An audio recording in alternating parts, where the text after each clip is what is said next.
second iteration of the NABSE Admin Commission. This session, we're going to talk about landing, learning, launching, and taking off for the school year for all of our administrators out there.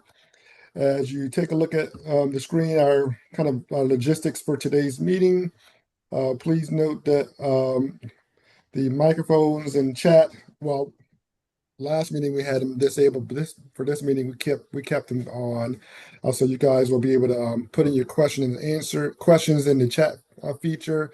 If you'd like to use the raise your hand feature as well to be recognized, I'm assuming that this presentation is going to be more of a conversational one, as we all have different items to talk about this morning. This webinar is scheduled to be 2 hours long, and we have lots of great information for all of our participants this morning. Okay. All right. For those who would like to join the work of the NABSE Commission, you can utilize the QR code that's on the screen. We'll be posting this QR code throughout the presentation for you all to be able to kind of take note and join. This QR code should take you to a Google form where you can put your information in. So let me know if it is not working for you, but it should work. Okay, here's today's agenda. We're going to start off with an official welcome from Mr. Eric Kemp, our Admin Commission Chair. He's going to start off with the first session with land, sticking the finish, how to end the school year, followed up with Mr. Ricardo Cordova, talking a little bit about reflecting for growth. Then I'll come in talking about launching the school year, how to begin the school year on a strong note. And then Dr. Hart will kind of end our session off talking a little bit about wellness and how do you fuel the flight for the school year. So again, we have a lot of great information this morning. We're super excited. We've got a lot of great leaders from across the country to provide you with some information that you may be able to take back to your school districts and or your schools. So I will pass it off to Brother Dr. Kemp. Thank you, Principal Harris, for getting our meeting started here. So a big welcome to everyone who I can see signed in. And this is, I am Eric Kemp. I am the Administration Commission Chair, installed at our national conference back in December. So this is the first of 3 years that I'll be serving as your Administration Commission Chair. I think I'm preaching to the choir here. I think most of you guys know me, but I am currently a principal in Phoenix, Arizona, and just wrapping up my 9th year as principal. And I had about 10 years of assistant principal experience on 2 comprehensive campuses in Phoenix, Arizona. And prior to that, I had 13 years of classroom experience. And I say all that because, again, the Administration Commission essentially serves assistant principals up through assistant superintendents. So that's kind of where kind of what makes me fit for, this position here. This is I believe, our second official event for the Administration Commission. I know many of you have been involved in other events, throughout the year. And the team here has had a lot of regular meetings in preparation for today and other events. So I do want to nod my hat to our Administration Commission Secretary. You've already heard from him, Mr. Anthony Harris. So thank you, Anthony, as serving as Secretary. Couldn't get it done without you. And then we've got quad hosts for today who've also played instrumental roles in preparation and preparing the presentation. Mr. Ricardo Cordova, also a NABSE member, and he'll be presenting today. Also a member of the Arizona State Alliance of Black School Educators, retired principal, but still very active in the in the community and working in supporting schools. Thank you, Mr. Cordova, for being here.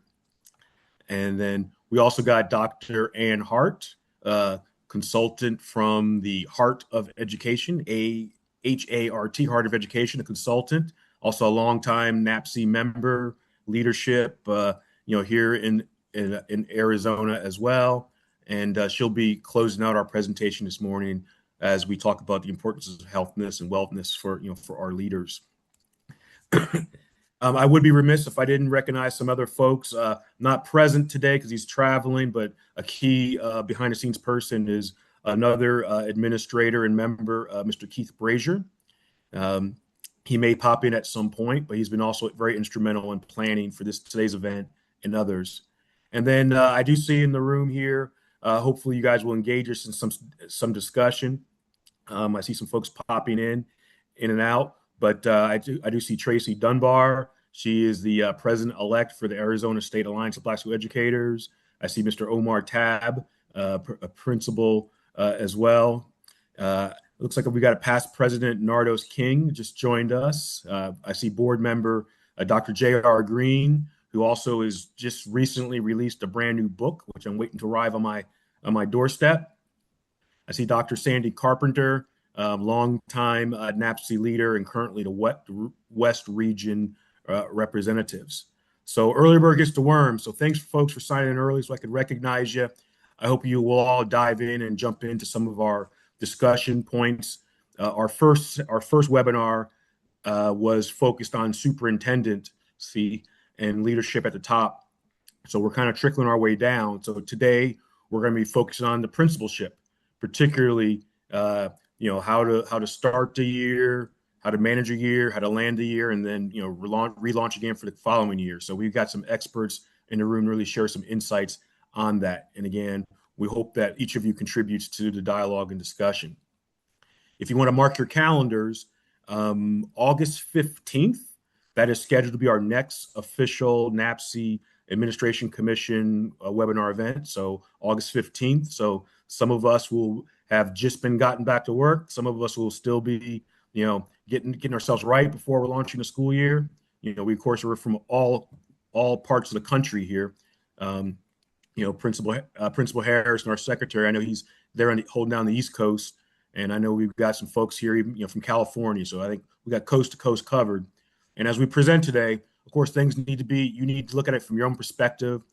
When we talk about certain things happening in May, that may be the graduation for some. It might be others just, testing season. So, but we're glad to have a diverse group of leaders here from coast to coast.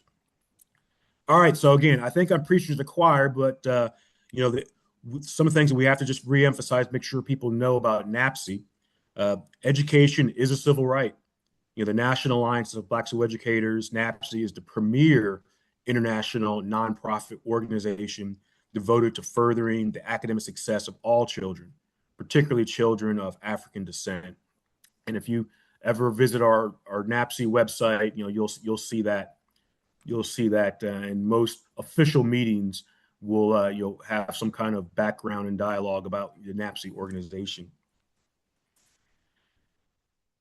If I can share my screen, I'm going to go ahead and take you guys to the website for a moment.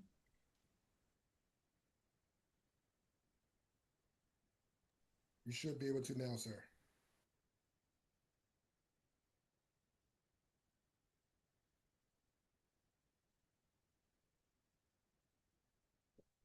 Can't hear you. Sorry, I'm muted because my 3 dogs were going off there for a second. So you guys should be able to see the NABSE website. So, if you're not familiar with it, I definitely encourage you guys to visit it. Lots of information on there. One of the things we definitely want to highlight is our From Vision to Victory National Conference coming up in December. So it looks like they've actually extended the proposal window. So again, I know we got a lot of great practices happening in our school. So if you think you have something to share, please submit a proposal, and you'll be able to identify what kind of strand it relates to. And if you're here today, I'm assuming it might fall under the Administration Commission strand. So I definitely encourage you, if you know others that have best practices or story to share, to submit their proposal. And then you'll be, working alongside the Administration Commission during that conference in Orlando. And if you're not a decision maker when it comes to budget, definitely talk to, your finance, person on your campus, your principal, or whoever the district. So get that early registration in And we would love to see you not just at our event, our virtual events between now and December, but our final admin commission events will culminate at the conference. So you can find information about the conference there. And then you can also find information about how you might get engaged, beyond the administration commission. But there are a number of opportunities. But I want to, of course, focus on our administration commission. So I'm going to take you to the the NABSE commission pages. And you guys, you might even cross over to more than one commission. Of course, we are at the top there, Administration Commission. The commission addresses concerns related to the administration and governance of school districts and focuses on the management of local schools and explores innovative practices related to school operations. There's the Governments and Education Commission. There's the Higher Education Commission. There's the Instructional Support Commission. There's the Retired Educators Commission. There's the Superintendent's Commission. And there's also a Parents Commission. So again, I know some of us sometimes cross the streams and can be involved in more than one, more than one thing can be true at the same time. But our work here is definitely focused on the Administration Commission. I would also encourage you guys to explore the newsletters that come out pretty regularly from NABSE. So in fact, I think it was back in April, maybe. I think they had some pretty good coverage of a message from our current president, and then president-elect, and then I do think they highlighted all the different speakers coming up in Orlando, some of them. All right, and then there's the golf tournament coming up in Orlando as well. But I think there's a different one I want to show you here. Let's see, how do I? Maybe it was this one.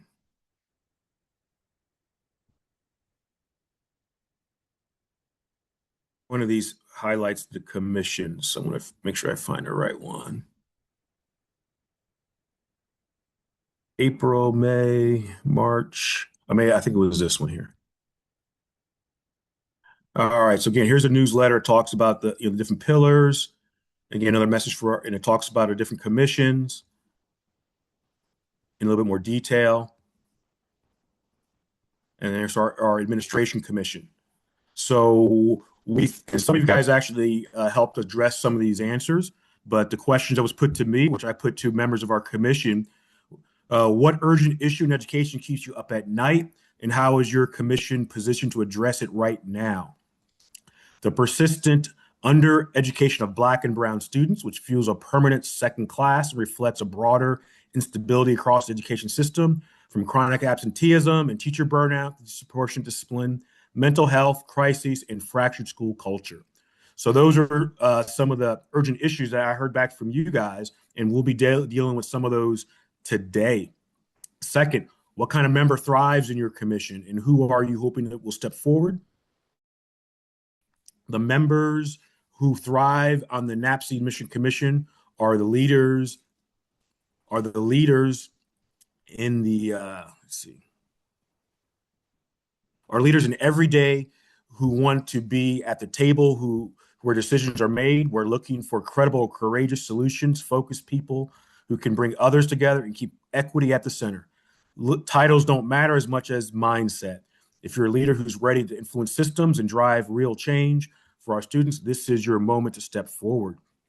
Third question, if someone joins your commission this year, what opportunities will they gain that won't get anywhere else?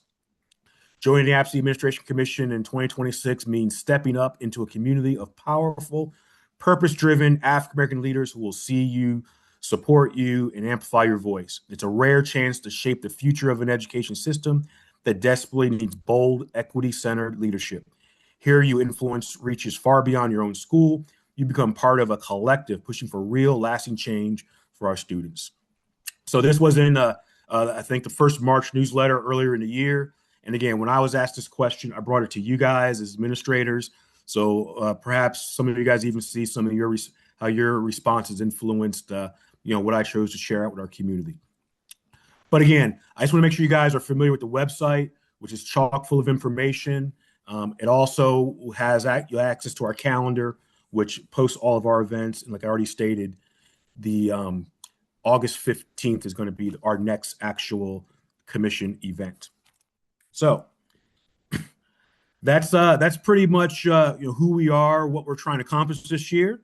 Um, we're a little bit ahead of schedule, but I do want to give an opportunity just to for anyone else who wants to uh, introduce themselves. I did a quick intro or say a few words. I know some of you said you have to go on to other things. Dr. Green, I see you're on camera now.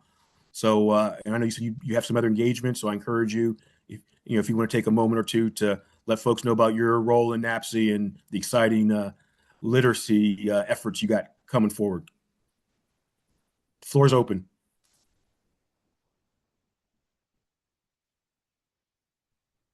Yeah, Eric, I appreciate the opportunity to join you guys today. As you said, my name is J.R. Green. I am actually the legislative liaison for NABSE. I tell people that we have to get from a point of being impacted by policy to impacting policy. And the only way that happens is for us to renew our level of engagement. We have to push against this mindset that says that all educators are supposed to do is just shut up and teach. Just focus on kids. Don't write letters to members of the General Assembly. Don't testify before Congress that we should be apolitical. And I remind people that that's absolutely absurd. Um, I believe in the mindset that we aren't partisan, but we most certainly should be political. And so I don't care if you're Republican or Democrat or independent, we will advocate on issues. And so the question is, where do you stand on the issues that we think are best for the young people that we are serving? But I am a retired school superintendent. I retired in 2024 after doing 12 years as superintendent of schools in Fairfield County. I often jokingly tell people that I did 12 years as superintendent, and you have to measure superintendent years like dog years.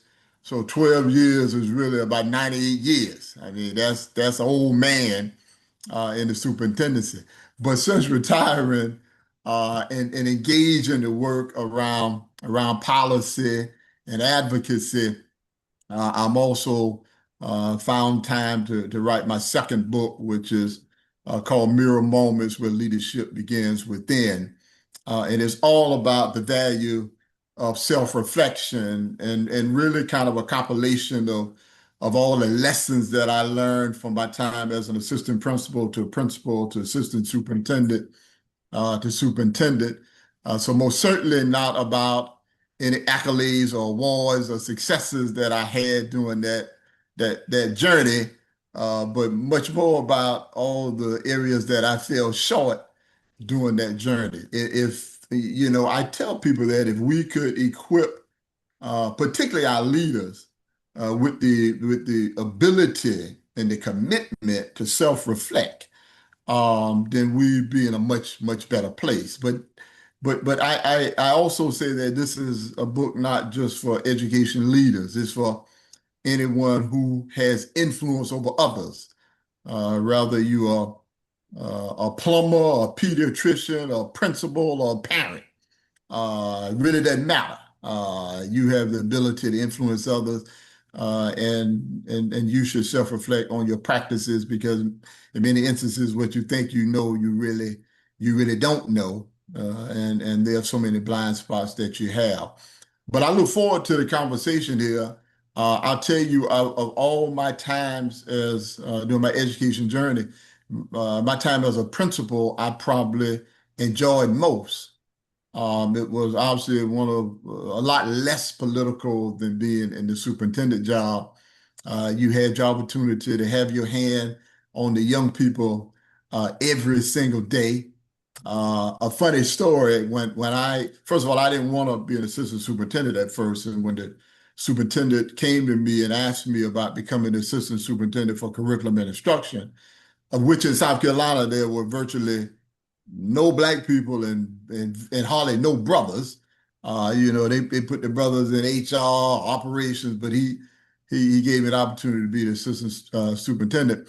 But I initially told him I wasn't sure about that. I had a pretty good thing going as principal. And a guy who had mentored me for years said, that's about the dumbest thing I think I've ever heard, JR. The superintendent comes and asks you to be the assistant superintendent, and you say you're not sure about that.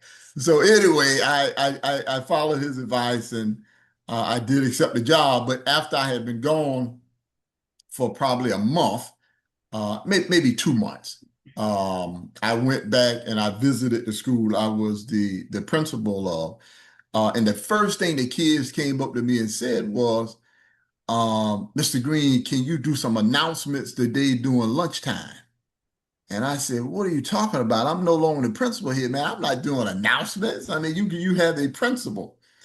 But they had become so accustomed to hearing my voice because I would do announcements every day during lunchtime. I mean, I'd be giving people birthday shout outs, and John hit a home run in last night's game, and Fred is a new Eagle Scout, until they wanted to continue to hear it. And so the lesson I would always give to my principals that I would coach after I left the principalship is you get your kids accustomed to hearing your voice. That's how you shape the culture each and every day. And a teacher told me one day, she said, Mr. Green, every day you end your announcement and you say, I appreciate you conducting yourselves like young ladies and young gentlemen. And we have some people in this school who are not conducting themselves like young ladies and young gentlemen. I don't know why you say that every day. I said, well, I concur. There are some people that are conducting themselves like young ladies and young gentlemen, but I want to remind them that they're in the minority. And if they aren't conducting themselves like young ladies and young gentlemen, then they're out of alignment with everybody else. So that was always an interesting dynamic when it comes to how you shape a culture. And I'm a big culture guy as a principal and a superintendent. But that's a little bit about me. I would appreciate you taking a look at the book. I'll put the link in the chat. As I said, I think it is is a great resource for anyone, whether you're in education leadership or not, but most certainly people who are leading others. I appreciate the opportunity there.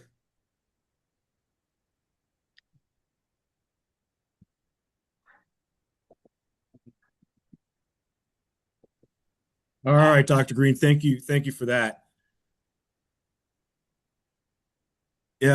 We do want to start our first presentation in about 3 minutes at 9:30. Is there anyone else that wants to do a quick little shout out before we get started? Yes, I just like to say that I am Dr. Sandy Carpenter, and I don't know what I'm doing now. And I came on.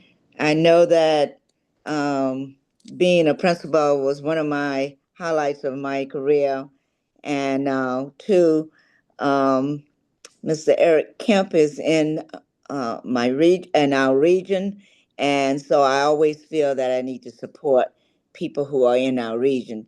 Thank you so much. I know that time is an essence, and I am, in fact, in Louisville, Kentucky. So you take care, but I may be on all the time, and I may not. So, but anyway, I'm just proud of you and continue to do the work that NABSE needs.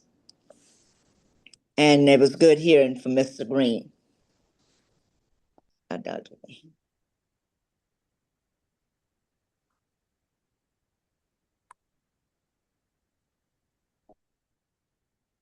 And just let me say, Brother Harris, that looks like a 1906 shirt you're wearing there, brother. So I know you come from good stock. Let me There just we throw that in go. there. Yes, sir. Yes, sir.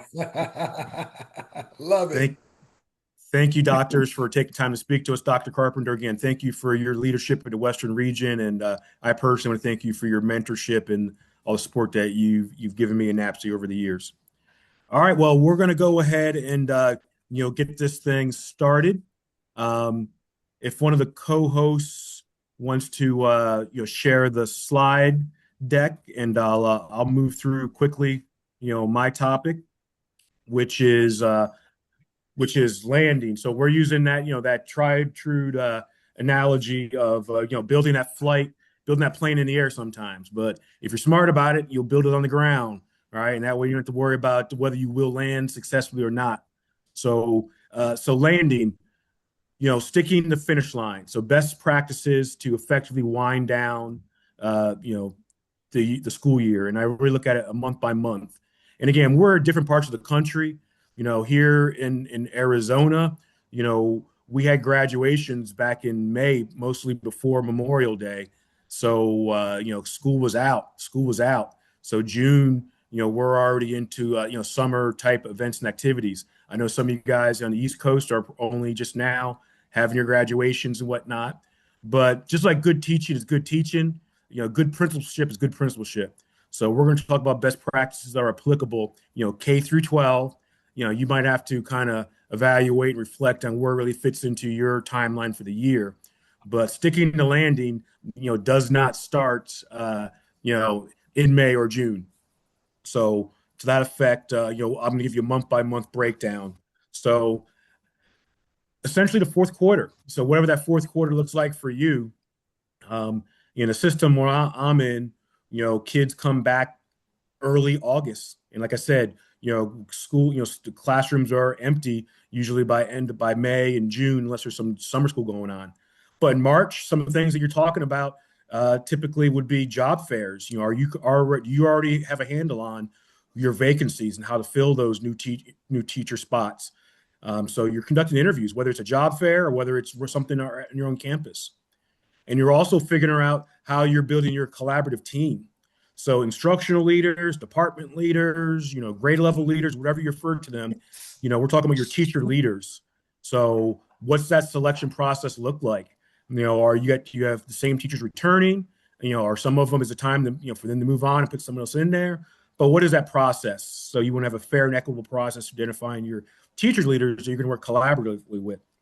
Of course, third quarter data analysis shouldn't be limited to just the third quarter. But, for example, where I'm at, we look at NWEA data. We do that 3 times a year. We do it in the beginning of the year.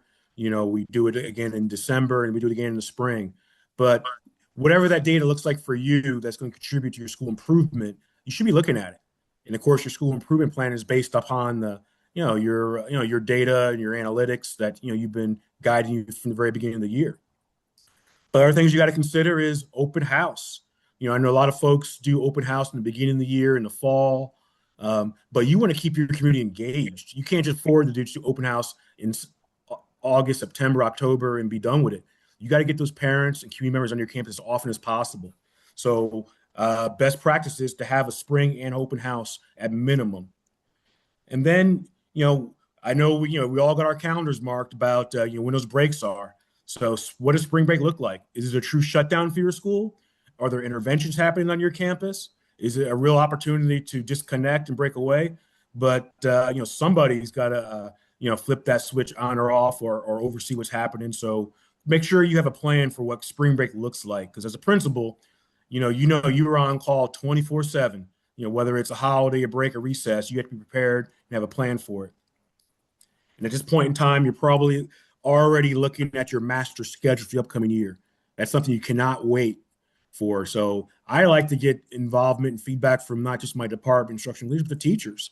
I give them a course request form, so they can give me an idea. I know what you're teaching now. I know you're highly qualified to teach, but are there some other opportunities to move the needle with our kids with topics and subjects that our teachers are passionate about? But you're working on that with your registrar. And again, at the high school level, as a principal, you need to be on top of your senior failure notifications.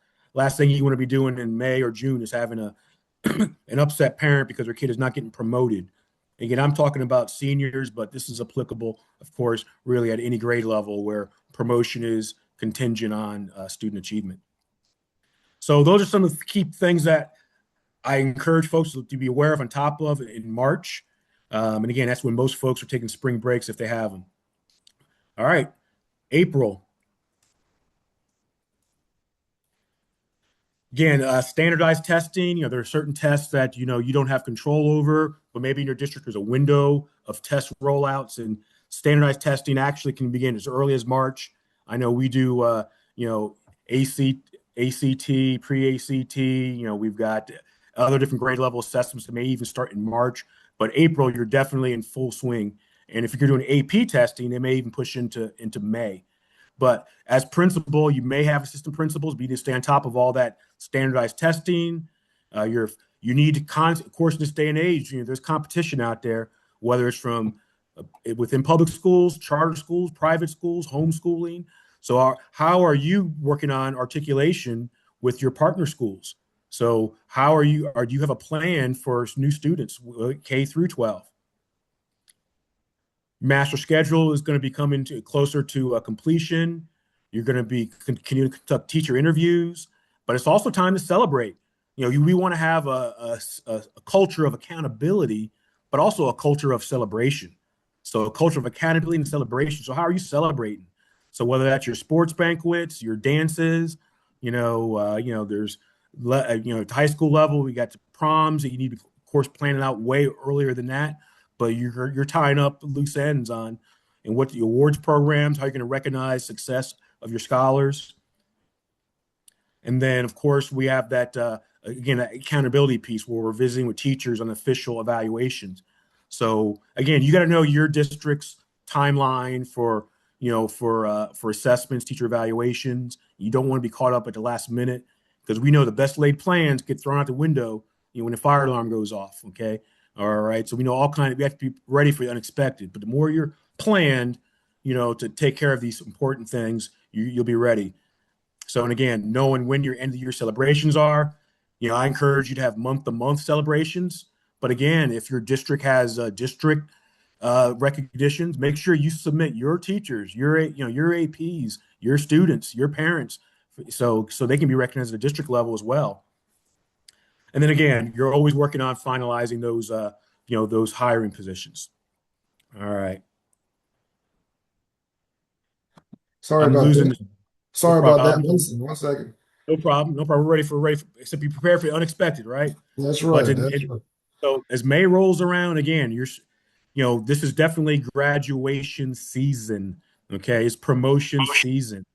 So as the principal, you're building capacity within your team, and even if you have assistant principals or teacher leaders taking responsibility, the buck stops with you. So you're going to really need to make sure that you're providing us support there. So a lot of the same, you're going to be making sure that you have that dialogue with your community, your stakeholders. If you're bringing them, make sure they understand the important dates. When is the promotion? When is the graduation? And at this point, you're even starting to prepare your calendar for the next year. You're even starting to talk about your summer trainings, your summer PDs, your summer events. And again, and if you're a high school, you're definitely reviewing that senior failure list. Actually, you can go back to May still. We're still in May. Thank you. Again, you're coordinating summer events. Is your site truly shut down in the summer, or are you hosting summer school?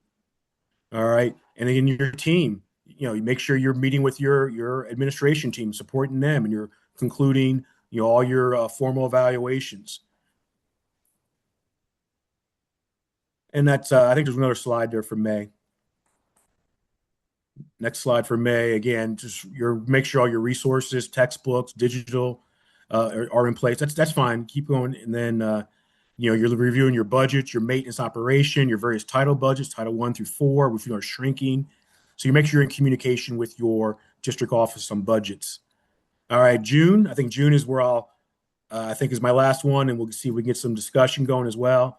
But again, we talk about summer hits different for principals. Yeah, teachers are off for a couple months. You may have APs off for a little bit. Your kids are out, but we know, you're the captain of your ship, so there's still work to be done.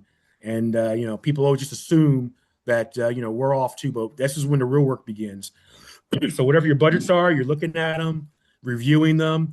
You're communicating with your talent division, your HR on vacancies. And I don't like to go into summer without any vacancies. So we're good. But then The unexpected happens, and be prepared for the unexpected. And you might even have a short list of people you already know that you can go to if you need to get a quick fill in the summer. But make sure your maintenance team is doing what needs to be done in the classrooms. You're making sure that you're staying in touch with your new hires. I've seen it happen. You hire someone in February, March, April, you don't contact them at all. Next thing you know, in June, they took another job. So keep in contact, build rapport with your folks before that first day. Give them out. I'm meeting with 2 new hires next week on my campus. So, and again, you want to have things planned out for next year. You probably already got your summer welcome back letter. So, and now we all kinds of technology ways used to Parent Square, other things to promote, your school and communicate other than the old fashioned snail mail. And we know snail mail often gets tossed into the recycling bin. So multiple ways of communication. Old school snail mail, but Parent Square, emails, website. You find every way, use every advantage you can to communicate with your community, because your stakeholders all have different ways of staying checked in. So, all right. Well, I know that I did like 4 months there for you in just a few minutes. I do want to, talk about or hear back from you guys on the things that maybe I missed, or things that really hit with you in regarding on landing your school year, which I say, if not sooner, starts in the fourth quarter, which might be as early as March. Open mic.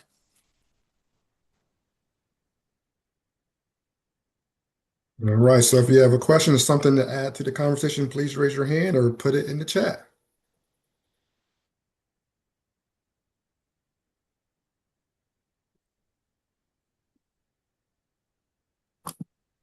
I think I see Miss Smith, Leona Smith. Hi. Hi, good afternoon, everyone, or morning, wherever you are. The only thing I would add to it is, as you're reflecting on the data, don't forget that in June, or as you end the year, this is time to reflect on systems and leadership, and pulling folks together to say, what are the systems that held tight all year, and where are the wheels falling off? Because it's June, because those are the ones that we want to start and rethink about for next year. So I would just add that to the conversation. I think the list you have is great. I'd love to get a copy to give to some of our new principals. But really, that leadership reflection, we don't take enough time to do because we're caught in the moment, and it can really set you up for next year. Absolutely. Thank you for sharing. Mr. Cordova, I see your hand.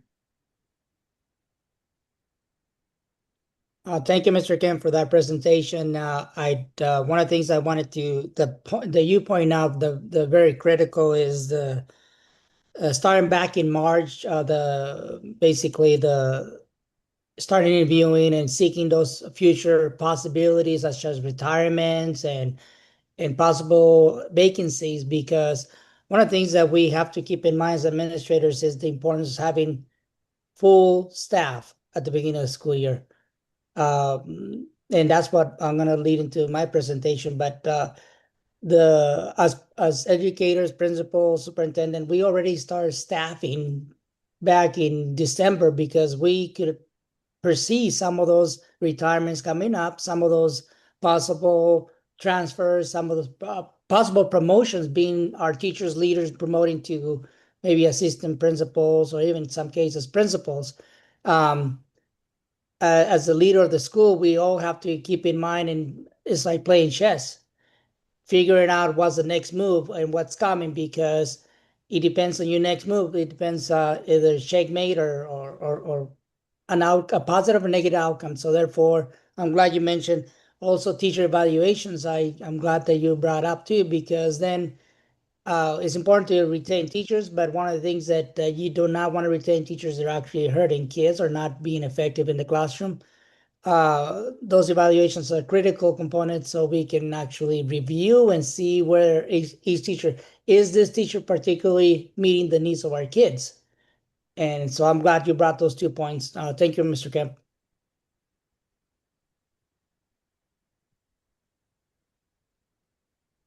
Thank you for those comments. And again, everything that those are on point. And I don't think I emphasized this enough if I even mentioned it, but it's very important that, you also, there's some things that just need to happen every month anyway. But you got to continue to find ways to keep your community engaged, all stakeholders, including business partners, your parents. But everything should be driven by your school improvement plan. Okay, and that's why it is extremely important that you are referencing that data. Okay, so yes, so absolutely is the work that you're doing intentional, and is it data driven? So thank you again, Ms. Smith, for emphasizing the importance of looking at reviewing the data. But it has to be that way. You can say nothing is done accidentally. Everything's done very intentionally, based upon your SMART goals, your mission, your vision, and driven by your school improvement plan and that data which you're constantly analyzing. Because if something's broken, you don't want to continue with a broken system. So systems do need to be adjusted, and that may include personnel. To Mr. Cordova's point. All right. Well, I think we're on schedule. It's still not a little bit ahead. Um, so, team, if there's no other questions or comments, I guess we'll be ready to move on to our next segment.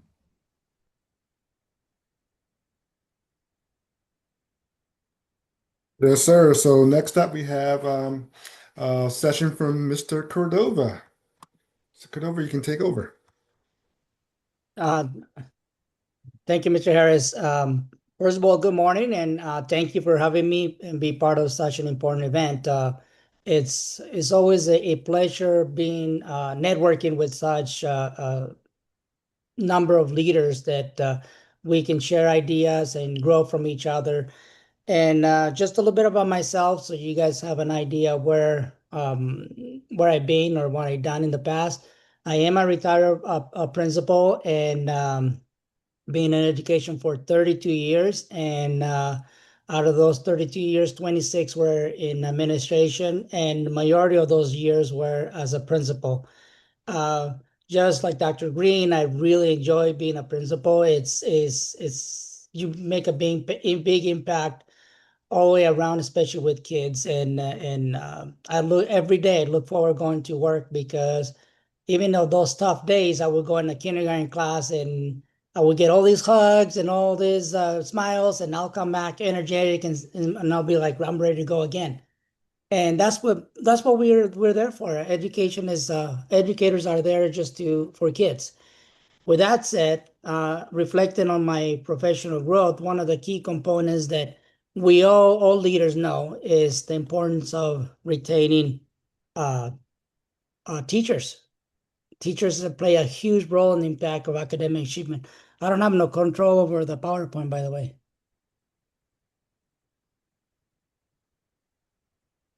Okay. Retention of school and achievement.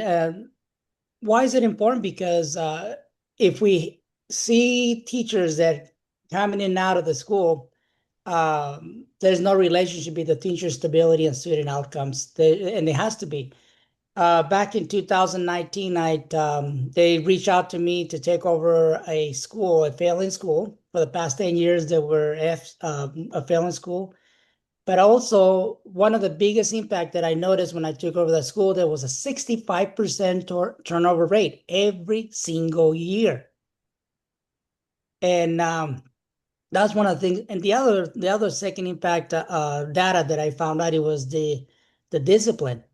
Well, what I found out is that if there's no stability with the teachers and there's constantly substitutes, there's a correlation between the discipline and instability of teaching practices and tenure teachers there. So therefore, one of my priorities was to ensure that I was able to hire all teachers and retain them, and train teachers to what the needs of the students are.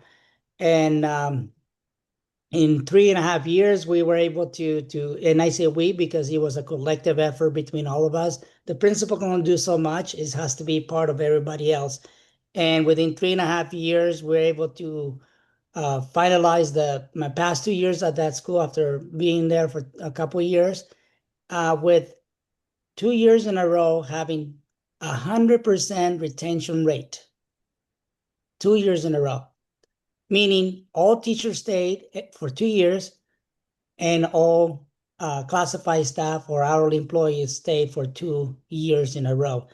What happens? Our scores went up, our discipline went down because there was stability in that school, and but a lot of it came out with a lot of work. Next slide, please. Teacher turnover rate remains still a challenge. It doesn't matter where we go. Any district right now are lacking 1 or 2 teachers as a district. There are some schools that might lack also some teachers. So it is important for us to retain teachers, so there'll be continually support and improvement for those teachers. What happens when we lose a teacher? We hire somebody else. But remember, every school, every district, even within the district, schools are different. The culture, Dr. Green pointed out a lot about the culture, a supported culture that we need to build within the school. That teacher coming into the new school has to adapt to that culture.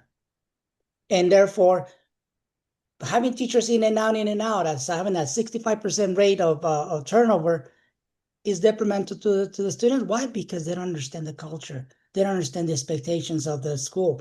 They don't understand the curriculum. They have to adopt a new curriculum, new procedures, new assessments, new events, because every school does different types of events. But other factors could be the implementation of discipline, because every school, every district has a different way of addressing discipline. Next slide, please. Research on teacher retention. And by the way, this presentation is longer, but I just pulled some of the highlight points, but because it's longer, it's actually longer than before. So for this purpose of this day, I shorten it a little bit, well, a lot. Experienced teachers improve instructional quality. We know that we might get one teacher coming out of college that could be a superstar. They have that energy, that drive, but let's all respect that as teachers get better and better as they practice throughout the years, the teaching practice, they implement those strong instructional components that are needed in the classroom. They foster better as they get older. They tend to be more collaborative, in many cases, coaches as they get older to coach new teachers. But there's no questions asked. Retention is linked to a stronger student performance. The more tenured teachers that you have, the more teachers that know the systems of your school, the culture of your school, you will see results. And that's, I've seen it at 2 different schools, but therefore that has to start with us as leaders, providing that support and that strong collaborative culture within the school itself. Next slide, please. Teacher retention and student achievement. Consistently teaching improves learning outcomes. And one of the schools that I was at too, they had substitutes because they could not have any teachers. They lost the teachers and they're having substitutes. So one week we'll have one substitute, then the next week there will be another substitute, and next week, not having that consistency instruction or that authoritative figure as the teacher, it presented a challenge, not only that for administration, but also for the school itself, because there was no stability. So any school that you go to, if you have substitutes, you might be lucky and get one that's a superstar. But in most cases, they're there because they want to support us, but they can pick any other school, any other district the next day, unless there's a contract directly with a company where they have to stay for a certain amount of time, but you don't get that often. Students benefit from experienced educators. How do they benefit? Because again, they know instructional practice a lot better. They're familiarized with the school and the process and the culture of the school. Reduces disruptions, enhance academic growth. If they analyze data throughout the years, they see the trend of where the data is heading, and they tend to make adjustments to the instruction. And then addressing the needs, they see the data. Oh, certain standards are not being met. Well, I'm going to make adjustments, and they. But if they constantly have a different teacher and a different teacher, you will not have that instructional consistency that that all kids need. And in most cases, as I shared before, less discipline and more a structured environment.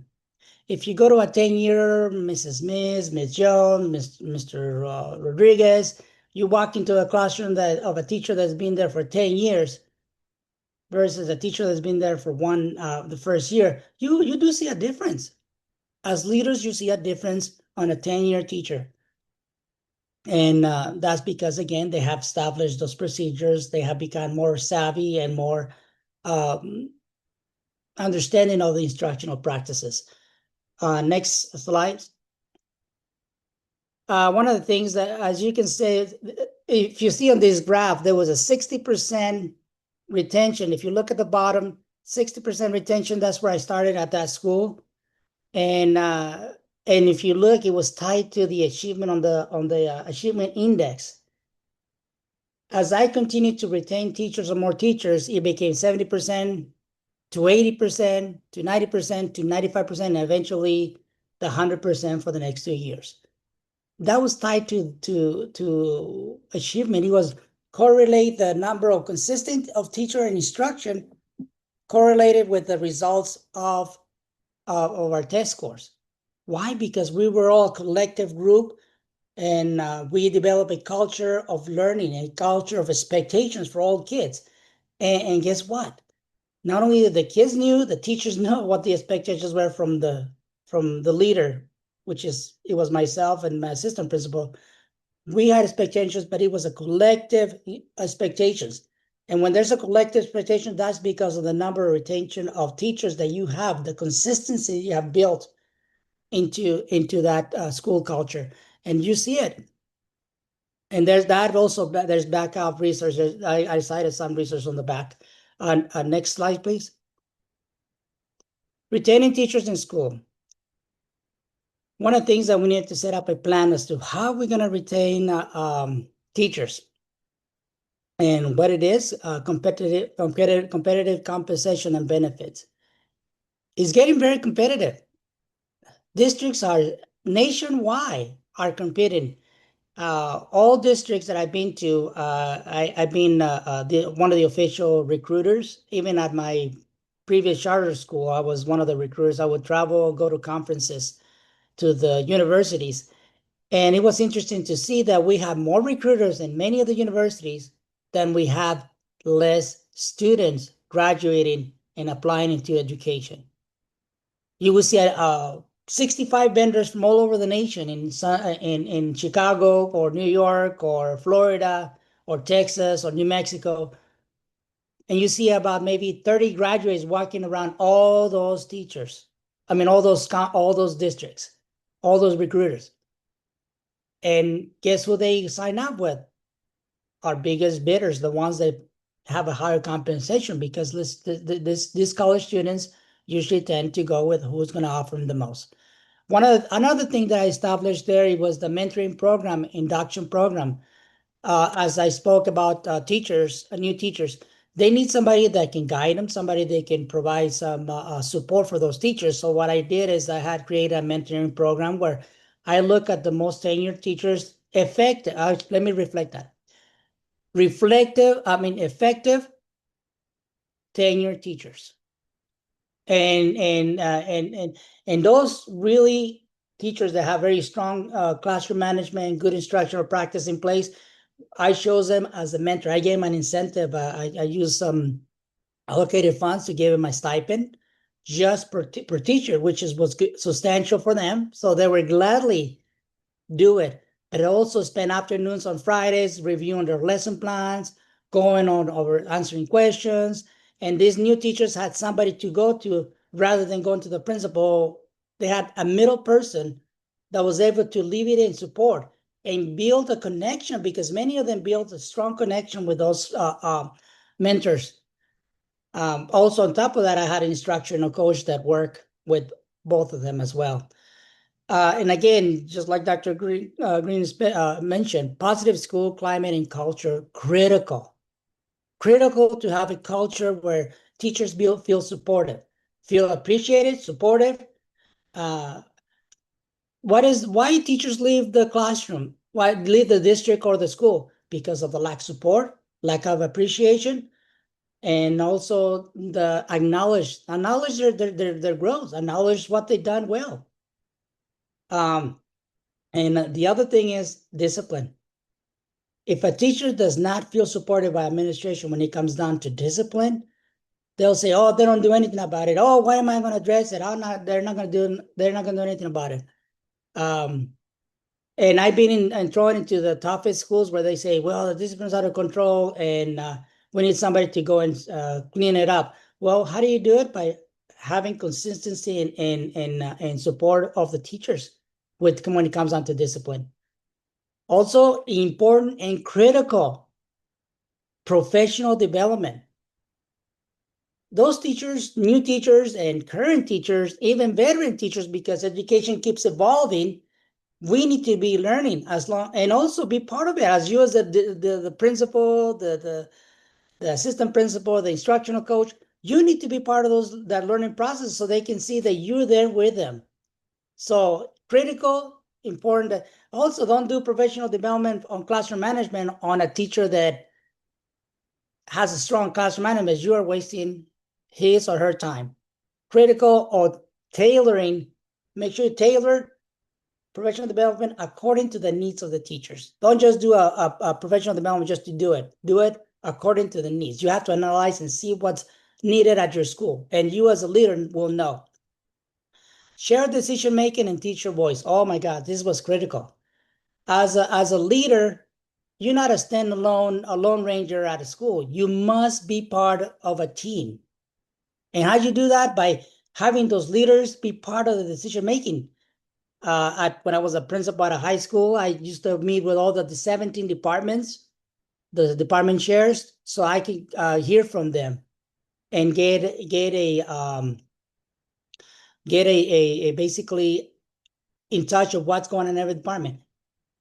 And guess what? Whenever they brought ideas to the table and they seemed really well and benefited the student, I implemented. And those leaders felt supported. Why? Because they have a share, they have a say. And new incentives, they have to be part of it. Once they're part of it, they're more likely to be with you than against you. So critical to share decision making and have let the teachers have a voice with you as a leader. Okay, next slide, please. Conclusion. Please build, as leaders, please build supportive working conditions, a good working environment for teachers. Make them feel appreciated, make them feel welcome. Every school I've been to, I do something. All my kids see me with my mug of coffee. I visit every single classroom every morning. I tell my secretary, do not put any conferences. And if there's a parent, set up a time. So my mornings is always visiting every classroom to see, Ms. Lopez, how's it going? How's everything? Anything I can do for you? Just the fact that I say, is there anything I can do for you? Sometimes you problem solve so many things without having to do a meeting because you will give an answer right then and there. So in that half an hour that I do my just good morning walkthroughs, where I ask the teacher, is there anything I can do for you? Guess what? That means a lot. Why? Because you as a principal are taking the time to see if I'm okay that day. And there's been times where like I got some answers that just no, this is going on, something's going on with my life, and then guess what? Right away, act on it, support the teacher, be there as you got to take care of them. There's always a say that I tell my administrative team, if we take care of the teachers, they take care of the kids. Strain the mentoring program, create career paths. At my previous school, at Cara Hayden, when I was principal there, three of my teachers did their internship under me. All three of them are assistant superintendents and high-end district directors and chief directors. Why? Because we build a culture of leaders. You have to create that pathway to make sure that your leaders become bigger leaders so they can create an impact on a bigger scale. And again, prioritize teacher well-being. Check on your teachers. Hey, how's it going with your? Hey, I heard your kid is graduating college. Build that connection with your staff, but also check on them how they're doing because they're people forget teachers are actually have families. Teachers have actually have issues. And it is our responsibility as the leaders to be there for them and be supportive. Also, huge, and I keep saying that about the leaders, develop future principles as retention-focused leaders. You cannot just be the principal and not worry about retention. That is so critical right now. It is so competitive. It takes a lot of more time and effort and resources letting go of a teacher and then bringing another one. Sometimes you get really lucky and you get some 10-year teacher from another place that was transferring from or moving.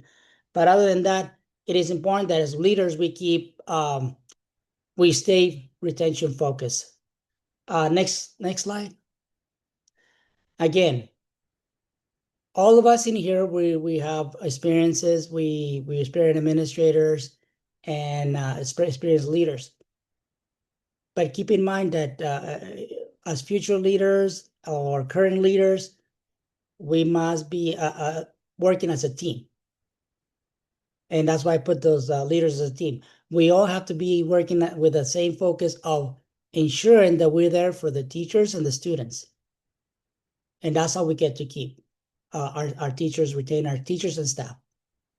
Again, I'm open for questions. Thank you. And I think that was, again, this presentation is longer. And I've done this presentation in other districts, but this is just the quick version of it. Thank you, Ricardo. You hit a lot of really good points there. And I had a couple questions to ask you, but then you answered them. But one of the ones I was going to put out there, which I'll just reemphasize, is you talk about the significance of going to job fairs, and because I was going to ask you, how far and wide would you go? So it's interesting, to hear in the charter world how you were being sent, across country to Florida, New York, and other places, and I don't know if public school districts are doing that enough. So that's something that I guess as leaders, we can ask for support from the district level. The other thing I was going to say to you is, yeah, it's never to the whole group. It's never too early. This time last year, or July of 2025, I was asked to speak at the Innovative Schools Conference in Las Vegas. And when I was in speaking, someone yelled out from the audience, "Hey, Coach Camp, Coach Camp." It was a pair of brothers, and literally and figuratively, twin brothers, okay? Skinner brothers. They were students of mine in Aberdeen, Maryland, okay, when I was on the East Coast. Students of mine in Aberdeen, Maryland. They were in this conference in Las Vegas 30 years later. Both of them are administrators, okay, principals in the Baltimore City school system, okay? So the idea that, we are role models every day for those that we serve, including our kids. And we may not even, and I didn't, obviously I didn't recruit those guys to go into education, but I unknowingly set an example for them, as a Black educator all those years ago.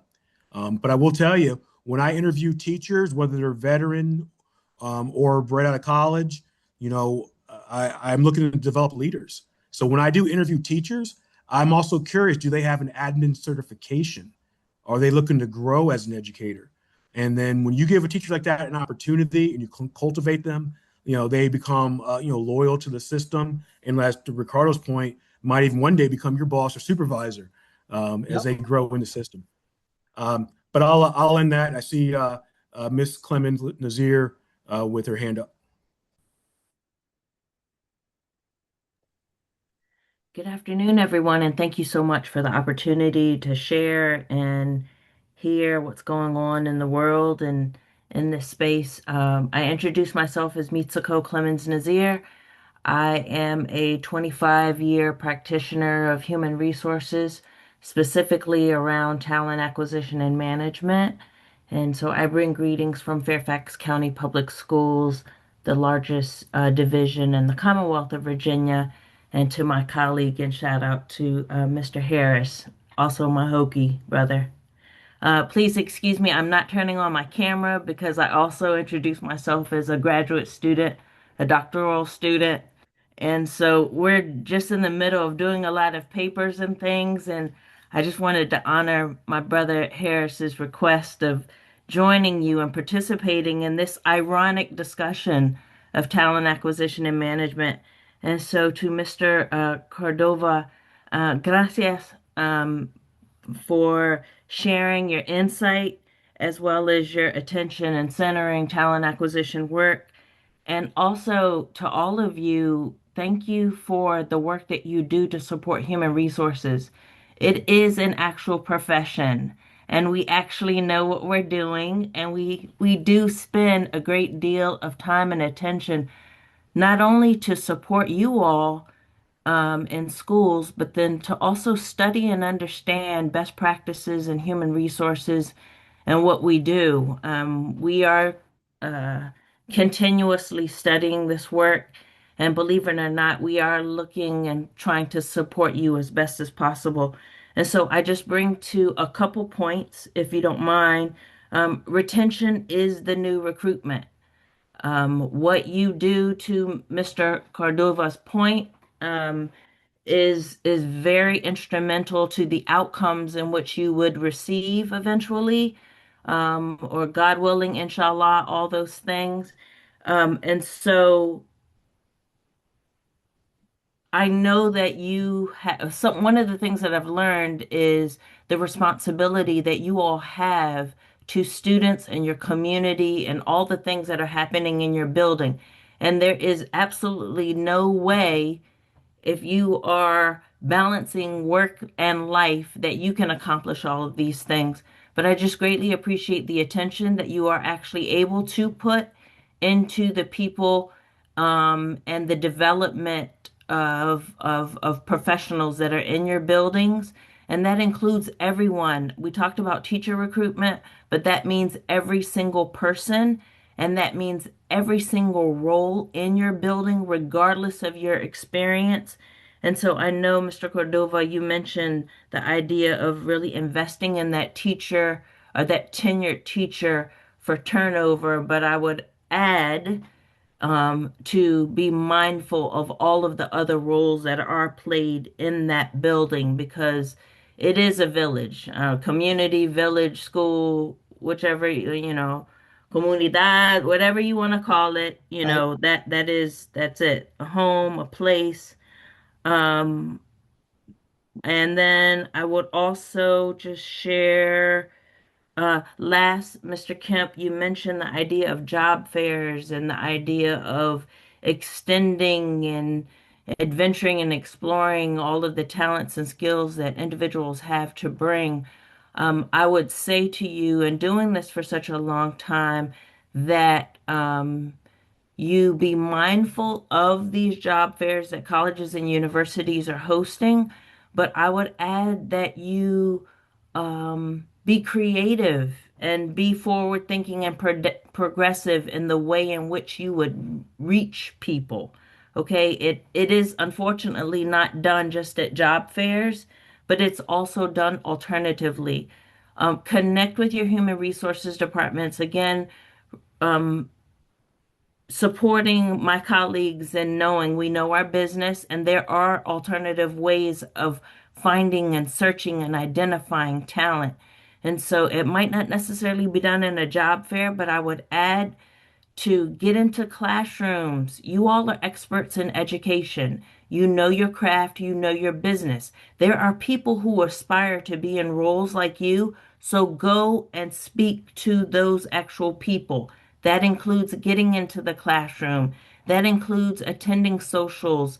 That includes mentoring, as Mr. Cordova also mentioned as well. So I'm gonna get off my soapbox here, but I just wanted to again introduce some best practices.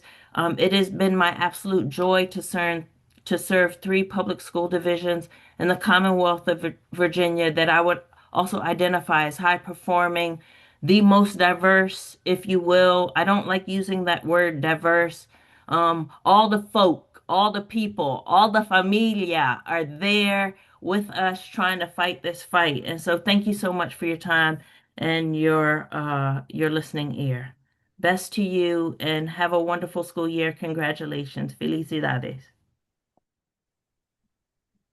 Thank you.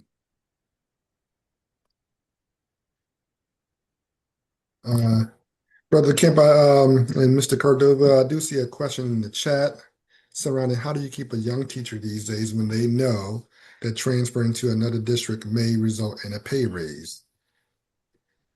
I did mention that one of the things that Ms. Clement Nazir, it's right. I mean, another thing that I had to, and then it's also again part of the presentation too that's not here, is having a close contact communication with constant with HR.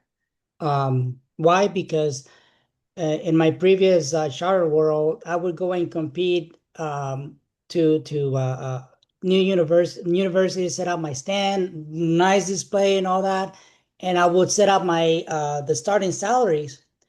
And a school from Texas or New York, they will set them not right next to me on a site, starting at $70,000 as a new teacher. You're like, what the heck? And here I am with competing with a minimum salary. So I do see that, and it's again when you see you have 65 districts competing, and there's only 30 graduates at that university, the students will tend to go to who's going to give them off. And let's be honest, they're smart kids. I mean, I would say smart leaders that will seek what's best for their own needs as well for the family, because they're going to build future families. So they're going to go with the highest bidder. So I was able to work closely with, because I would take pictures and say, look, this is where they start, and then you are sending me out there to compete. I would end up getting HR to actually raise I did get HR to raise the salary, and we revamped the salary pay as well, and we're able to retain those teachers. But yeah, it's a challenge. It's very competitive. Teachers will seek others. So what I do see though is what it was mentioned before, that creating a culture, a supportive culture. I would ask him, I understand you're going to another district, and that's totally understandable. But just keep in mind that you might not get the support that you're getting right now. And when you put them in that way, the young teachers do understand that once they start building that support and that community, be part of that community, guess what? They also care about the kids.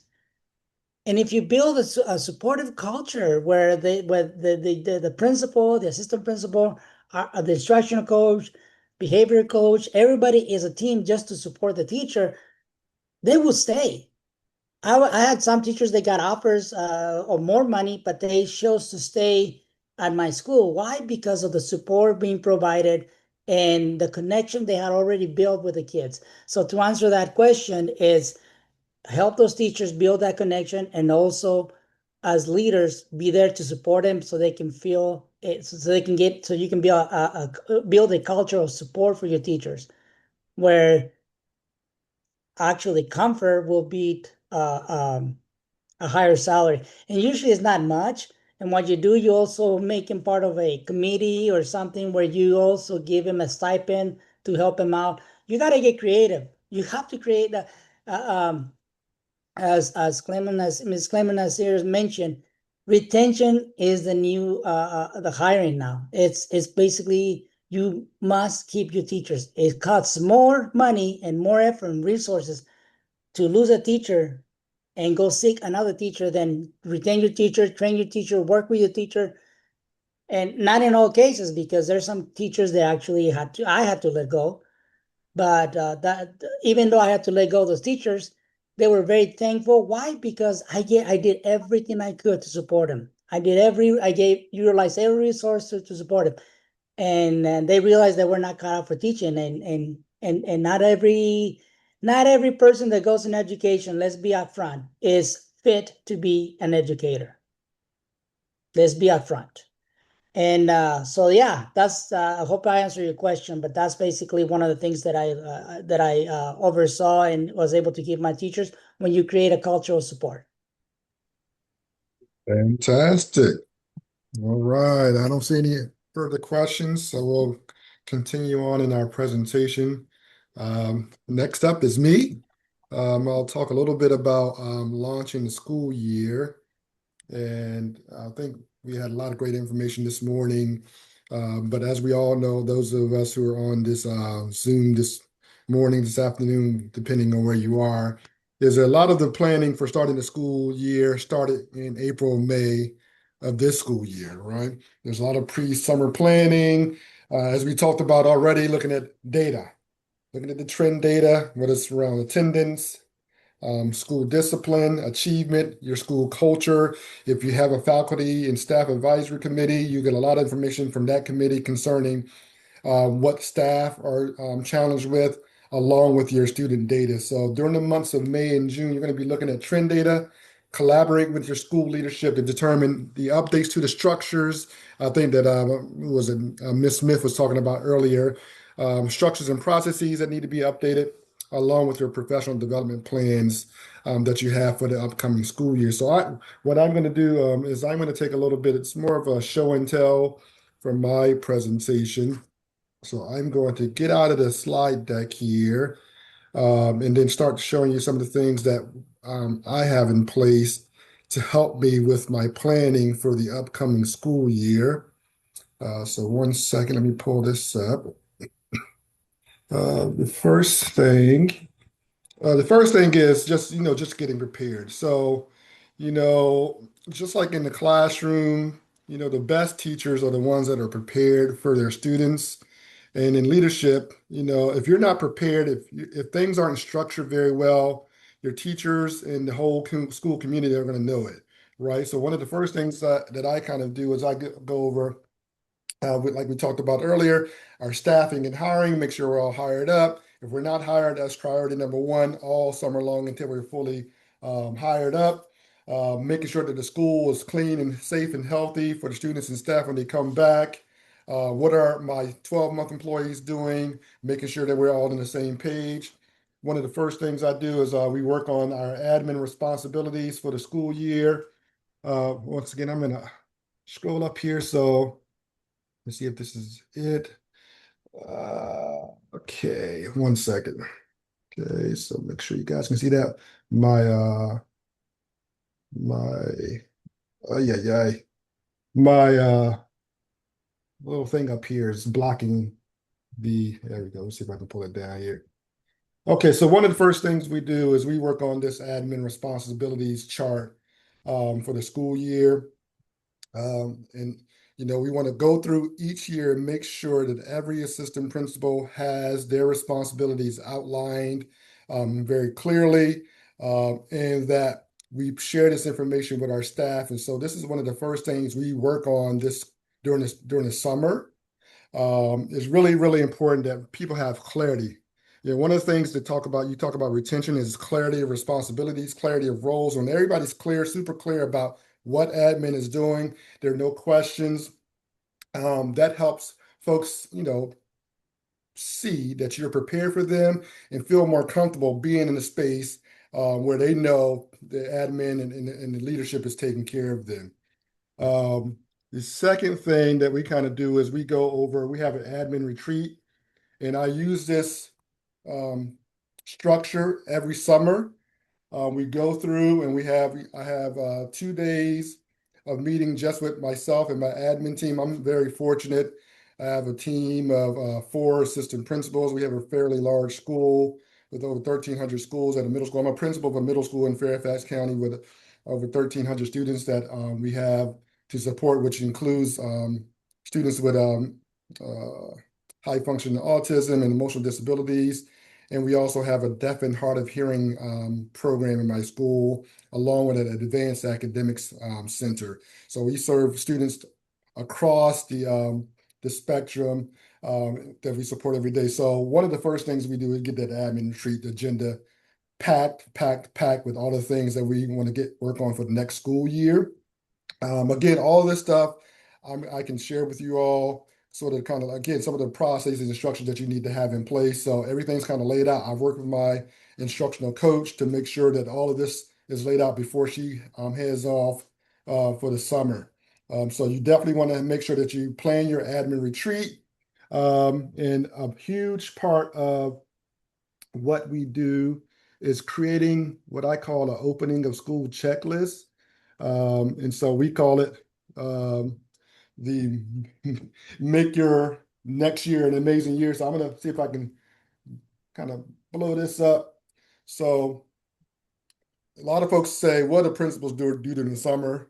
And this is an opportunity for folks to see this is what we're doing. Everybody has a role. We identify all the tasks that need to be completed before the school year gets started, identify who's responsible. Once we have our admin retreat, we put in a deadline due date, and then I go in and make sure that everything's done. From maps, everything that needs to be done during the summer. There's a huge inclusive list that I have to have done before I feel comfortable starting the school year. And this is a part of leadership. Somebody's got to be driving the ship. And the admin retreat and your opening of school task list is very, very important. And we get it all done every summer. Even though the list seems like a lot, we get it all done every summer with no fail. One of the next things that you want to have, and I'm sure everybody has one, if you don't, you need to make sure you do already, is we put together our yearly professional development plan. Again, we work on it now, or really in June. So I've already kind of set up, this is an example of what we'll update for the following school year. And this, once we've kind of filled everything out, so I will be working on this for the next month or so. All right. And we'll have all of the monthly meeting dates already set out. Nobody has any questions. No questions. Okay. We have certain school planning days just for my professional development. And then we identify what we're going to work on every single meeting up front. Right. And so it takes a lot of planning up front, and you have to kind of figure out, all right, so what will the topics of focus be for the next school year? This is all based on that trend data we talked about that Eric and Ricardo talked about already. When will you provide the professional development? Is it going to be on those school planning days? Will it be in faculty meetings? Will it be in your collaborative team meetings? Or will it be rolling PD? Sometimes we'll have our instructional coach or school-based technology specialist provide professional development rolling all day long, and teachers can come in and out at their leisure for PD. Who's going to provide that PD? It's going to be your staff that's in-house, central office instructional services staff. Are you going to pay somebody, some outside folks? Do you have the money? So all those things I'm working on now. We've already solidified some outside consultants to come in and speak next year. So all of this is worked on now. We kind of, put this skeleton in place, and we share this at the beginning of the school with the staff. So everybody's super clear about what we're going to be doing next school year. So you got to work on your professional development plan. Everybody, I'm assuming in here already, works on their school improvement plan. In Fairfax County Public Schools, we have a pretty robust plan. And this year, the plan is going to be, for the first time, we're going to have a plan for the next 4 years. And then they kind of give us what we need to work on, again, based on our data. So we're going to be working on ELA, math, multilingual learners this school year. And we'll also do some things with school culture around behavior management. So your school improvement planning. So all this, we're working on this now until July 30th is when it's due to the county. So we'll be focusing, working on that this summer. Family engagement. This is really a good one. So over the summer, so I'll break it up into two different parts. So over the summer, right, I'm writing newsletters just about every week to our families because now the system is turned over. So all of our incoming 7th graders are on my list now, so I can communicate with them all summer long, give them great critical information. Our Jumpstart programs, we'll have that in August, a week-long program to help kids get acclimated to the school. Our open house student orientation programs will have that in August as well. I'll have periodic opportunities for parents to either come in person or virtually to meet with me throughout the summer. And then now we're also doing our back to school night planning. But this family engagement calendar is a great tool to keep families abreast of the many opportunities that your school has to offer. And you put this together in the summertime. Like you already know what's going to be up in the school. Even if you don't know specific dates, you can go in, populate this calendar, and I'll be sending this out in August when the kids come back. So families can never say they don't do anything over there at their school. It's always something. What do they do at their school? Nobody knows. Or I don't know. So I always kind of populate this every single year. And again, I try to include as much information as possible. And then sometimes I might have TBD in this right here. But once soon as I know the date, I put that in there and I publish the family engagement. And this also shows your bosses what you're doing as well, right? I mean, it's the kind of double-edged tool where you can show your families, but that you can also show the folks that you report to all the wonderful things that you're doing for your school community. So this is something that I started doing a couple years ago. It's worked out very, very well because again, it shows that you've been thinking about your families, you're communicative, you're transparent, everybody knows what's going on. And again, if like for instance, maybe I'll have August until November filled out with the exact dates. And then as the school year long, I'll add in, the different dates for all the other events. So the family engagement calendar is really, really a critical tool that saves you a lot of times. Over the summer, we also meet with our PTA exec board. Again, let me see this thing is a little wonky. I'm trying to see where it is here. Admin retreated yearly. I'll pull it up. Might be on that. Oh, here it is right here. Okay. So over the summer, I get with my PTA exec board and we kind of go through exactly what I want them to do for the school year. And I'll set up a meeting with them in early August. We talk about calendar. We talk about fundraising. I ask for a little bit of a slush fund to help out my staff. Some years they give it, some years they don't. We talk about how we can increase membership, spirit wear, all the different things that we have coming up for the school year. So I kind of lay out because sometimes your PTA turns over, especially at the middle school, every 2 or 3 years. And so we're teaching the PTA what we like, what we expect every summer. All right. And so all of these things we kind of meet out during the summer as well. So again, if you're waiting until August to do this, you're going to be in the world, until September to do this, you're going to be in a world of trouble. Okay. Next up, we also have what we call a virtual opening. Okay. There's only so much you can do during that first week back with teachers, right? And so what I do is I send out a postcard midsummer saying, hey, I hope your summer's going well, yada, yada, yada. Please don't forget that the virtual opening will be prepared and ready for you. Maybe I think usually it's the Friday before the teachers come back. I don't want to send them any work to do too soon. But essentially it gives them all the information they're going to need for the upcoming school year. And so we have what we call, I'll share what this looks like in a minute, but this is the first week back with students. Every single day is laid out. They don't have to think. You do this first period, you do this second period, you do this every single day for the first week of school. This is especially important for student accountability and for our money. The first week back with teachers schedule, I'll show you that as well. And then we basically give them action items, okay? The action items, hopefully this pops up, all the things I need them to do, and they have all that first week to do it. And some of these things, like have your sub plans and all that stuff, I may push into middle of the second week, but these are my action items that I have everybody do. They have things they have to review, with the IEP goals, 504 plans. These are all the items for them to review. Okay, so basically I have all of this because it's too much. You can't do it all when they come back that first day. So we have what we call a virtual opening. This used to, whatever learning management system that you have, you can easily put all the things that you need here. for folks to kind of keep track of, and we keep track of who's completing what, and we follow up with our staff when they have not completed certain items. So this is always a huge tool that's a big hit every single year. We put that in place. I talked a little bit about the first week back, kind of playing that out. The teachers, let me see, is that?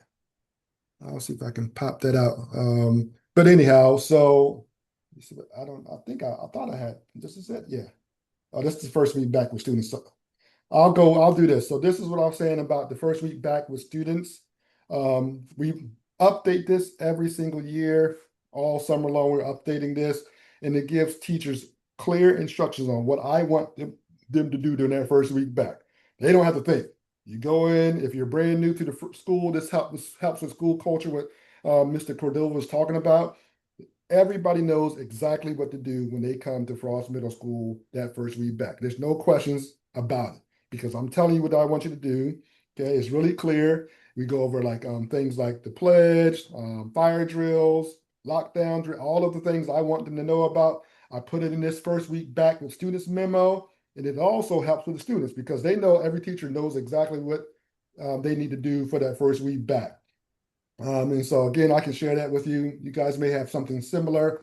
This is the first week back with teachers memo, and it goes day by day. Okay, all the trainings they need to complete, anything I need, all the team meetings they need to have that week, and then I tell them exactly what I want them to do, starting from the first day. Some days belong to us. You guys may have something similar where some days belong to you, and then some days belong to the county. So I give them all the information they need to have up front. Everybody's clear, no questions asked. And so we have that ready for them to rock and roll. I know I went through that a little quickly, but again, I can share a lot of these items with you. I see some folks put their email in the chat.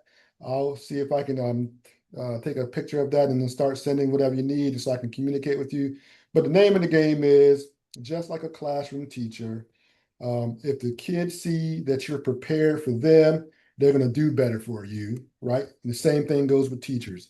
If teachers see that you're coming kind of humming and hawing the first week back, oh, how do we do this? How do we do that? Then you're going to be in a world of trouble. And, I like this, I like to be in September kind of, just looking at kids going into classrooms. I don't like to be answering a bunch of questions from teachers. So we take a lot of time during the summertime to make sure all of those items are kind of meted out. So every question, or, within reason, every question is answered, and we're prepared for the teachers and the students to come back on day one. So if you have any questions, I'll take those.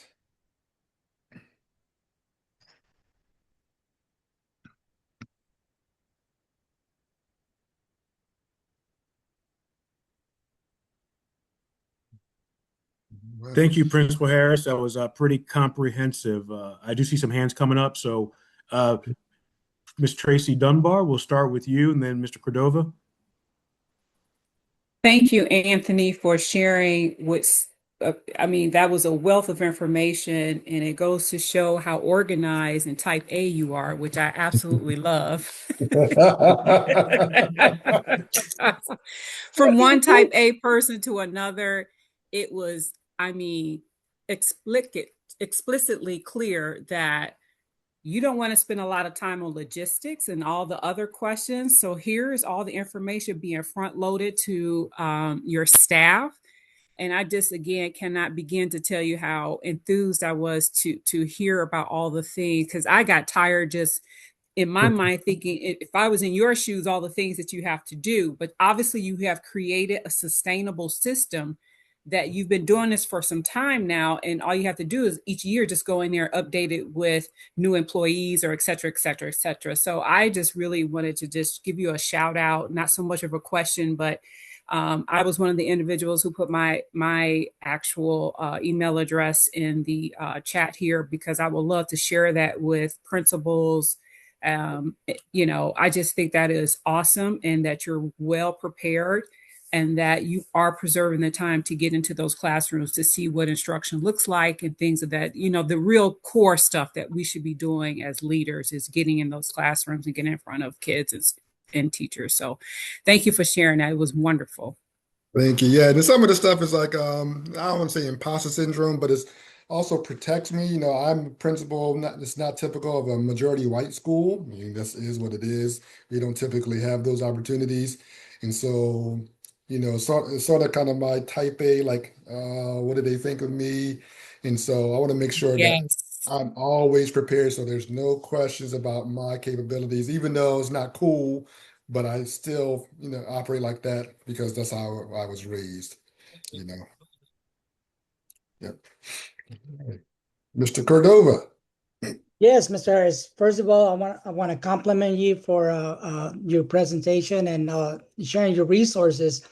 And I have similar lists like that, so I was just to a couple, but I like how you laid out the duties and also throughout the year your PDs. That's critical, and a lot of the lists that you have there. Um, I know that throughout the year you just keep switching and updating things according to what's changing on that year. But no, I just want to compliment you and said that thank you for sharing the resources. I was one of the ones that actually put my email on it too as well. I guess Fantastic. Fantastic. thank you. Good job. Thank you, sir. I appreciate it. Yep. Well, I took a picture of everybody's email, and then I'll share out these, the information. And then if we need to jump on a quick little Zoom. I can jump on a quick little Zoom for anybody and just kind of share, some thoughts about what we do. Thank you.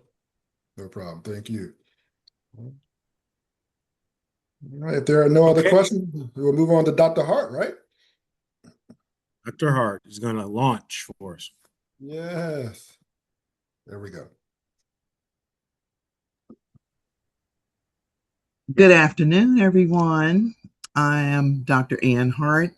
I am a retired Deputy Associate Superintendent for Arizona State Department of Education, and I have been in the education sector for over 44 years, starting with elementary school teacher, starting with grades 2, 3, 4, 5, 6, 7, 8, started in elementary school, taught in junior high school, left junior high school and went to district level administration for what was known back in the day as Chapter 1, and then it turned to the Title 1 program. And so I started in a classroom, went to middle school administration, and I went to high school administration, and graduated up to the Arizona State Department of Education, which was the professional tractory that I think was awesome to be a part of, because in order to know the whole educational network, you have to have been involved in every step of the way. And therefore, I had that opportunity to work with principals, administrators, staff people, auxiliary staff, and it led me to a combination of realizing what makes school life, school administration, and leaders successful in their endeavors. And that has to do with a healthy wellness environment within yourself and your own well-being. That is a no-brainer. That's a leadership priority. And this is why I chose this topic today to share with you, because health and wellness matters for school leaders and staff. First slide. And it's very important that school administrators take care of themselves because of the role that they play. I mean, the first line of everything in a school setting is the principal. And I heard it through everyone's comments today. If a principal is not prepared, then that dictates what your school life is going to be. But when I say prepared, you all spoke of all the fundamental things, the curriculum, schedules, master planning, events, calendars, meetings, and all those things, yes, are fundamental. But sometimes if you do those things constantly and on a regular basis, it becomes a perfunctory task. And you have to look at the well-being of who is administering these things. As stated in this PowerPoint, the demands of educational leadership require physical stamina, mental focus, emotional resilience, and the ability to make sound decisions under pressure. And I think one thing that we overlook is that when we come to work, we're all leaving from different domains and different parts of our lives, and we bring baggage with us. Yes, we're all intelligent, PhDs, EDDs, psychologists, psychiatrists, counselors, directors of human resources, and we have experience with working with administrators and other staff, people that are part of a school ecosystem, such as the bus drivers, crossing guards, administrative staff, secretaries, field people, parents, and volunteers who end up on your campuses. Now, how do we expect one person to be able to deliver all the organizational skill sets and organizational leaderships that's needed in a linear and vertical fashion to make sure that all these moving parts are functioning daily? You can have the best um, school plan, you can have the best meetings and the best staff, but who's taking time to notice what your staff people are actually experiencing and going through? What is going on with that staff? Next slide, please. So we also know that health and wellness matter for school leaders and staff. Why? Why is that important? Because a principal has a huge weight of responsibility. As soon as they get up out of the bed, roll out, and hit that school campus. I'm sure that many of you who are principals and have been leaders in the community, such as myself as well, before you get out the car, if you don't have a kid tugging at your pants leg, if you're in an elementary school setting, or a parent waiting at the fence, or a complaining secretary, or a teacher who called in sick, or to show up at school sites and you realize that you have more absences and replacements that you can put in there. Who has to make those on time and target decisions on the spot? The school leader and the principal. And I'm not overlooking the fact that the superintendent, who has to make sure that she's supervising a community of principals, which is a very tedious position. So that way of responsibilities, you're staying at school all hours of the day and night and on weekends. You're writing and doing stuff from home nonstop, because when you're at school, you're working. When you're not at school, you're working. And I cannot emphasize the importance of the health and wellness that principals endure. And it's something that I want us to be very serious about, how we manage that stress effectively and work with the staff to do that. You know, as leaders, we have to focus more on their productivity and decision making. How can you expect a struggling teacher, and how do you expect to retain a struggling teacher if you're not understanding and using your witness or your emotional skill set to say, hey, this person is not the same person I hired in June, and they're back in August, and in September they're still struggling? How do you improve that teacher's productivity and decision making when you're not paying attention to what's really going on with them? They are experiencing burnout right under your eyes. And that's a very serious thing when it comes to burnout.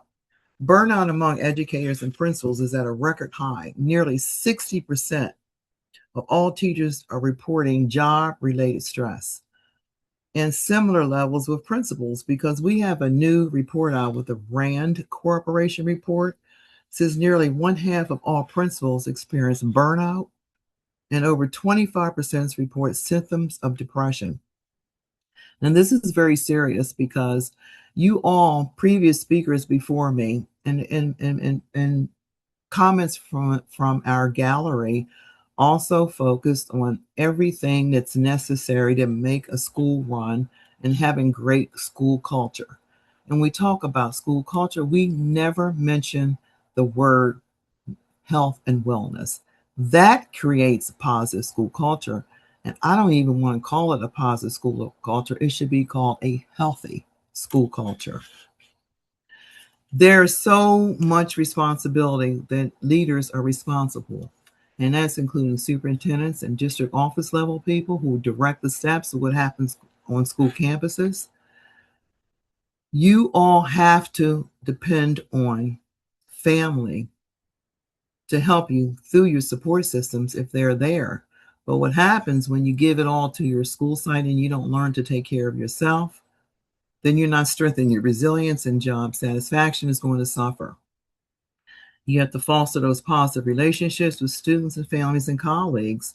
And you have to lean on family, Because how many times and how many of you are administrators when you go home and you're trying to be present with your family, but really you're mentally absent? Because what you do during the day is going to take your toll on you when you leave that afternoon.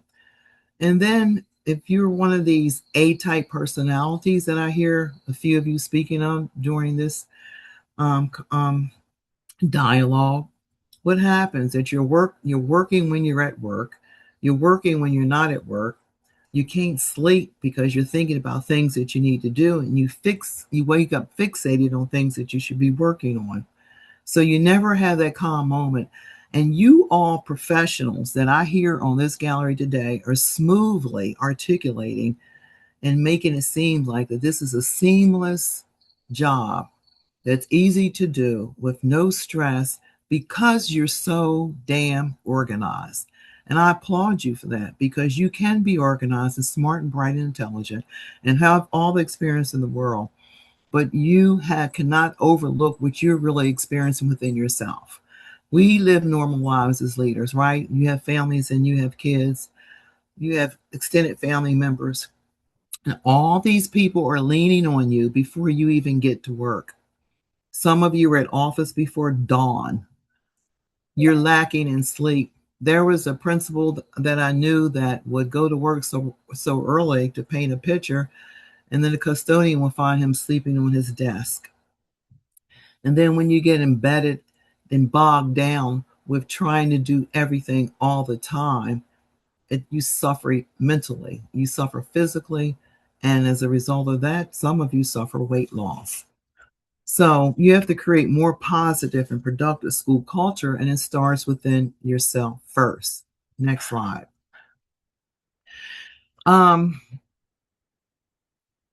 This says, leading by example. It becomes a heightened desire to be everything for everyone when you're a school leader. This is what you walk in the door saying. The word principal, superintendent, director, assistant director, manager, someone in charge of somebody, represents that you are responsible for that person doing their job. But what about your own self? How are you taking care of yourself, and how is that becoming a productive entity of what needs to be done? And one of the things that we overlook, it's not specifically outlined in this particular PowerPoint, it's called intellectual wellness, ongoing learning and problem solving with creativity. Principals' job is professional development for their staff. And what do you think teachers are enduring when they're getting professional development sessions constantly? They're dealing with parents, students, and now post-pandemic, we know that we have children that are coming into our schools with trauma. And that trauma weighs heavily on our teachers and our paraprofessionals. And paraprofessionals and teachers are not psychologists and psychiatrists. And the paperwork that is necessary to report levels of trauma within schools is draining.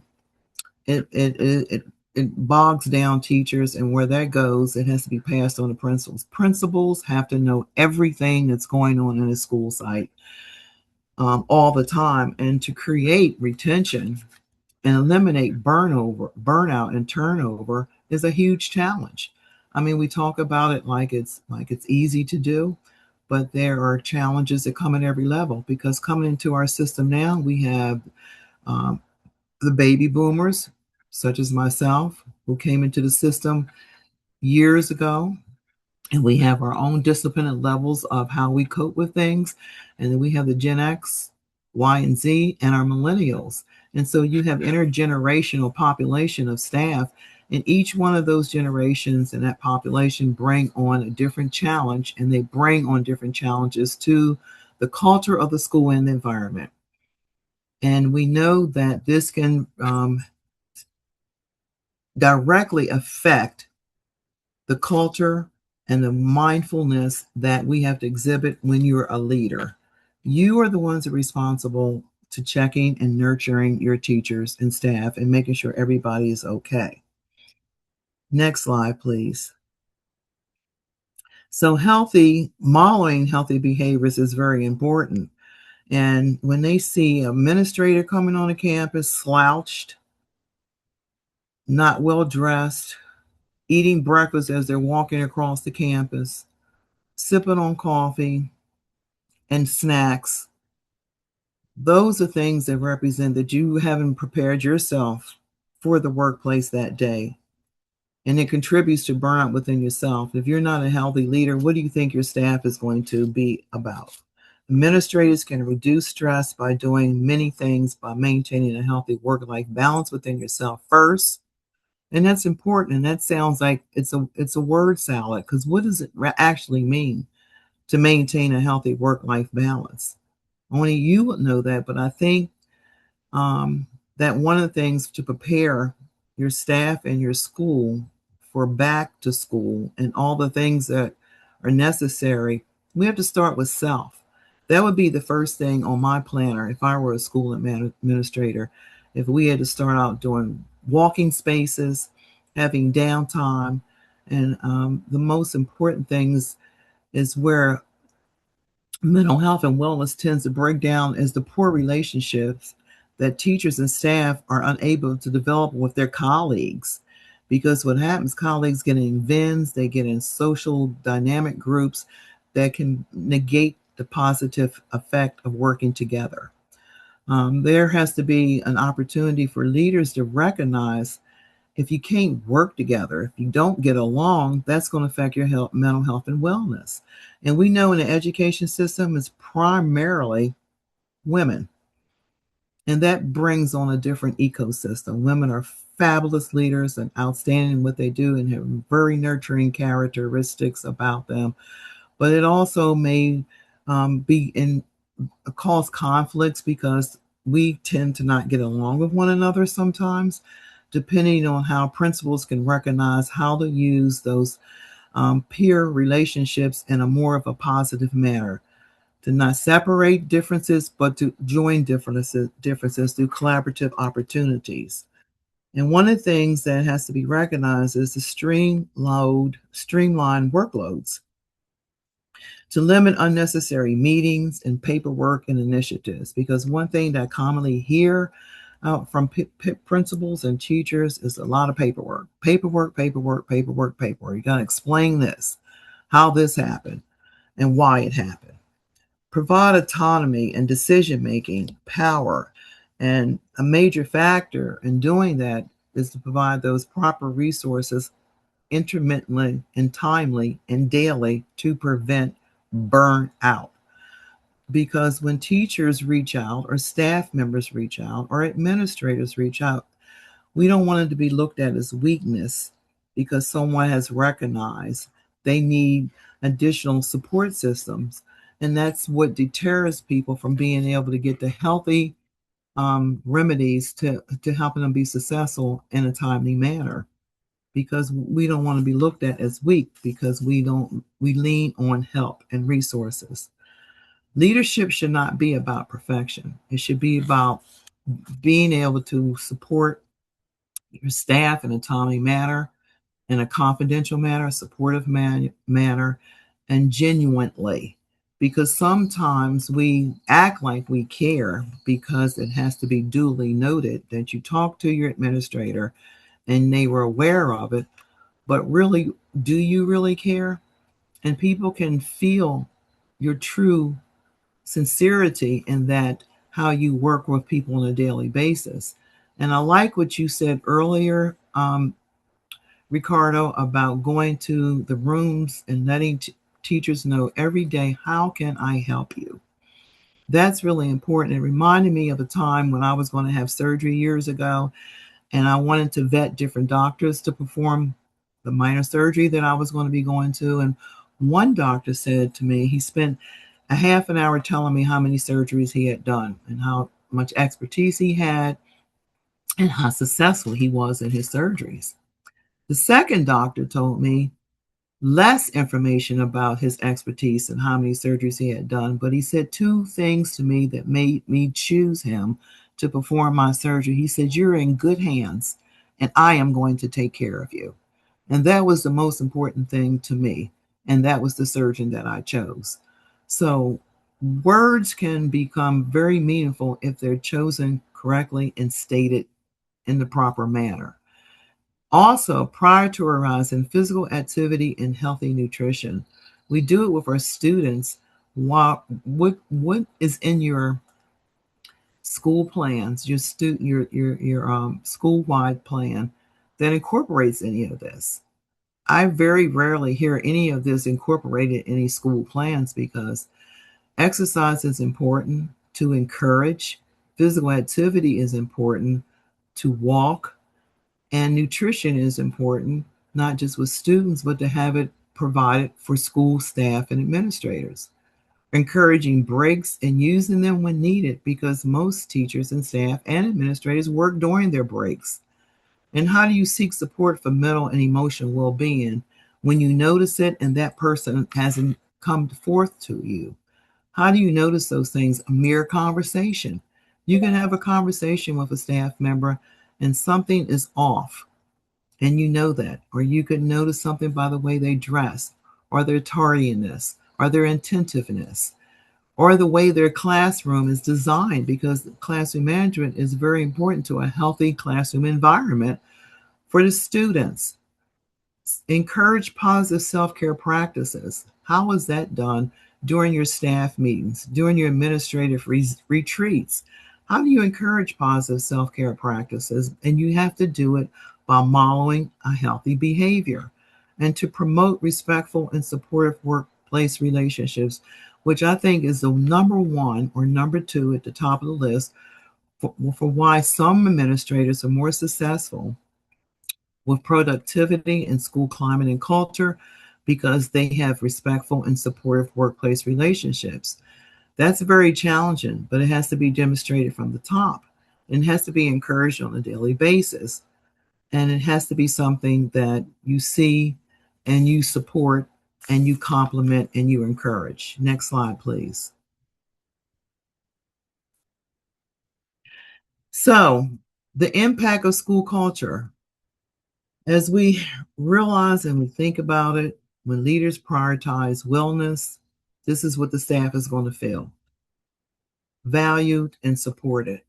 And it also increases morale. I mean, you can tell the people that are happy at work because they like their administrators, and administrators know how to make people feel valued. And you make people feel valued by caring and showing that you care. And it has to be done not to put a check in the box and not in a perfunctory fashion, but it has to be done with cautionary tasks and movements to ensure that you are going to have adequate feedback. Now, moving in that same vein, you have to do things that are going to create the proper staff, because I know teachers are hard to find these days, especially good teachers. But staffing is important because it's one thing to fill a body in a classroom, but you want somebody that's going to provide that healthy addition to your environment. Staffing reduces overload and it improves morale, and offer leadership for wellness and incorporate it into professional development that's focused on emotional regulation, resilience, and sustainable leadership. Collaboration and engagement has to increase amongst all, and where students can observe positive role models, then they will also respect and model it themselves. Thus, the entire school community benefits from this.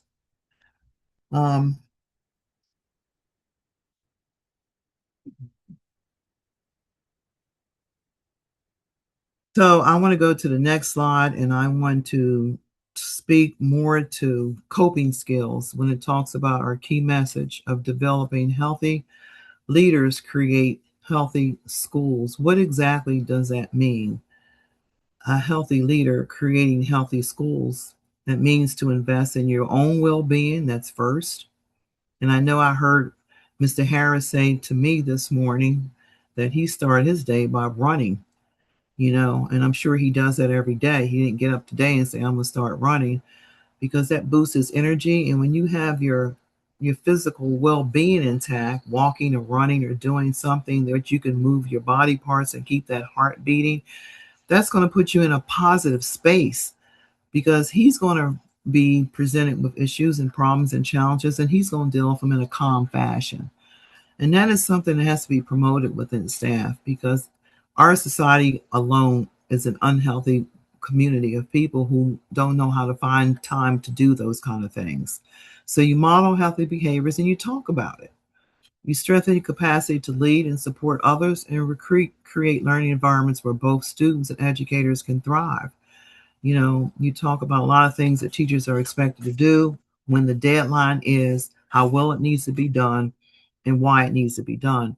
But give more examples of what you have done, share your experiences, and show the benefits from it, like weight loss, eating healthy. When you have your staff meetings, bring healthy foods to the.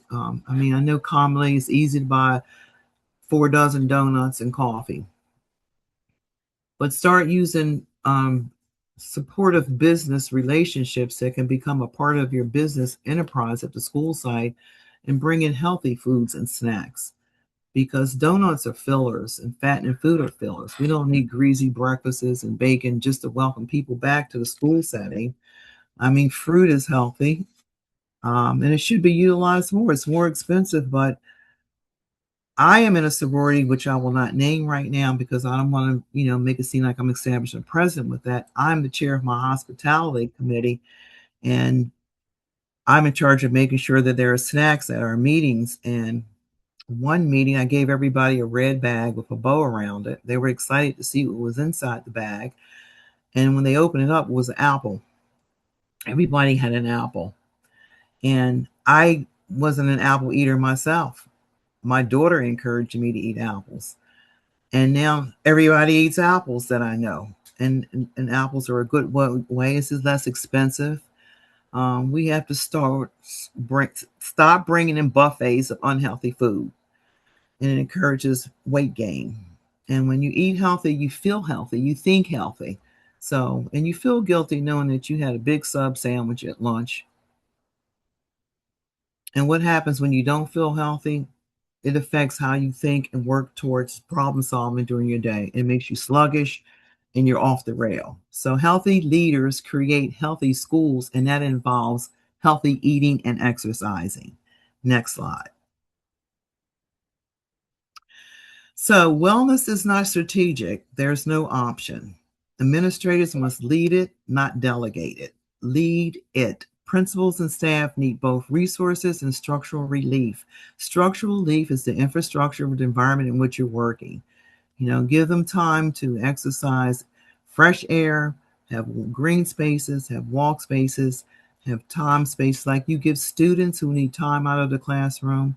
Principals should be able to have an environment where they can go, where they can have some downtime to be able to adjust to whatever they're going to, because most health and wellness issues are what? They're private. Wellness must be embedded into the policy, culture, and daily practice. So put it in your school plans. I know you have your calendars and all those things that prepare you for a good school year, but we have to. It's a serious issue now. We are losing our teachers, and I know there are stories all over America that you can read that talk about these things. Taking care of yourself is not a luxury. It's a leadership responsibility. Thank you. Thank you, Dr. Hart. I think you really filled our cup here this morning without question. We want to be mindful of everyone's time, so we did schedule this for 2 hours, and we've exceeded that by about 7 minutes so far. But I do want to give an opportunity for final thoughts and comments for anybody who's present here today. So there's a lot of rich discussion and feedback in the chat, so please make sure you take a look at that. We did ask that everyone who participated today identify themselves in the chat by title and your city and state, and if you have a NABSE affiliate, we'd love to know. So as we report out, we can give recognition where recognition is due, to which parts of the country and affiliates were represented. And if you're not a member, I encourage you to do so. I did include in the chat our next meeting dates. I think the next 3 meetings We take off in July, but we come back in August. I think August, September, October are all the third Saturday, same time. I think November it is actually a second Saturday. I think we're running up against Thanksgiving, and of course December we will hope all convene in Orlando. If you got topics that you would like to see on our future agendas, let us know. If you want to be a presenter at future agendas, let us know. And as I said in the very beginning of the meeting, there's opportunities for our presenters today as well as others to present topics to present at the conference. I think June 30th is that deadline. So with that, I do see a hand raised by Mr. Cordova. Dr. Hart's presentation or any presentation, we're welcoming feedback and comments. No, other than it's nice to see you, Dr. Hart. I mean, for those who don't know, Dr. Hart and I, we started working in Phoenix Union back in year 2000, back at year 2000 as deans. So no, it's always a pleasure seeing you, and you brought out really good, important points. And as educators, we also have to invest in ourselves, and we get so involved in the everyday of running of the school or district or organization that we often forget in taking care of ourselves. And you also mentioned investing in yourselves. Teachers do look at you. The staff does look at you. I mean, if you come big with a big old hamburger rather than something healthy, or if you gotta model what you preach. If you're gonna say, please take care of you as yourself, but also take care of teachers, you have to model that as well. So, Dr. Hart, you're right on point. And I mean, I remember coming in from work. I mean, from leaving work and going straight to the gym, which I still do as a habit. I still do, and not every day though, but I still do that. And the staff does know that. They look at my physique. They see, oh, you do work out. I do work out, but it starts with us, and we have to take care of ourselves. I was at a point one time in my life that I forgot to take care of myself, and there were consequences because of that. Now I am very conscious of what I eat and how I take care of my body. So thank you, Dr. Hart. That was a really good presentation. Thank you. Thank you. I think in order of hands, I think I saw Mr. Harris and then Ms. Dunbar.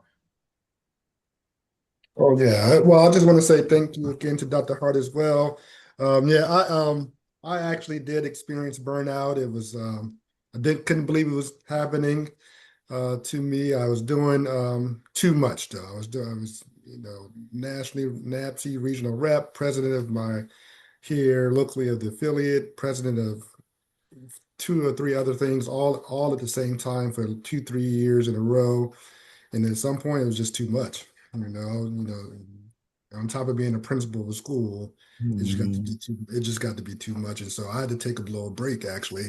And thank God for my wife who told me you need to take a break. That's number one. And so she was very, very instrumental.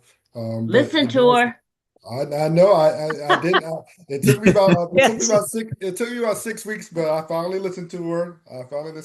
She told me you need to just take a break, and I took about 2 months really because I was about to go cut grass. Brother Kim, I was about to go cut grass. I said, I'm done with this stuff. It's too, because I'd done so much. Every time somebody say, "Can you do this?" I said, "Yeah," and I figured.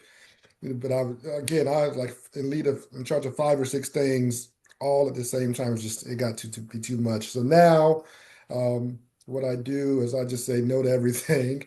On the weekends and night, I don't look at my emails any longer. I give people a break. So now folks are really happy because I'm not always on. And it's very difficult for me not to be on. It takes a lot for me to just stop.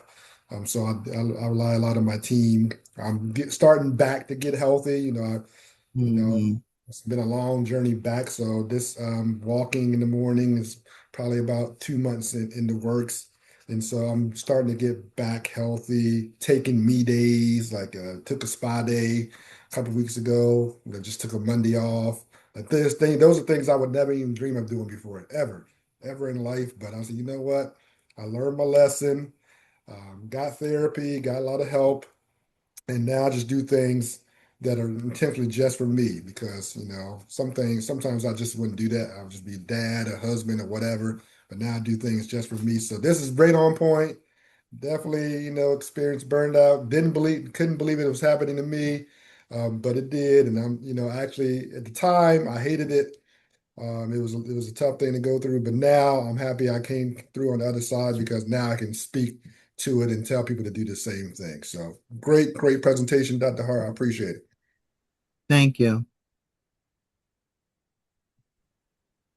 I Ms. concur Dunbar? with what one has said. I agree, Dr. Hart. This was a great presentation, and what a way to end this really, to Mhm. me, extraordinary conversation that we've had for the last 2 hours in regards to the topic. And so, one of the things I wanted to lift up, because again, I do know we're over time and people have to log off, but I just want to highlight the same thing, Mr. Harris. It is important that you learn the consequences of not following through with making sure that you are okay. I've been there, I've Mhm. done that, winded up in the hospital for some time. And so it really, we talk about reflection about what's really important. And I just really want to tell all the leaders who are here, really start to do a lot of reflection on yourself and highlight what is really important. Is this going to serve me? Because you don't have to take everything on yourself. That distributive leadership, all the things are important, but understand even mentally, because I read in the chat, like Mr. Kemp has said, there are some things that woke you up at night or kept you from going to sleep and resting well.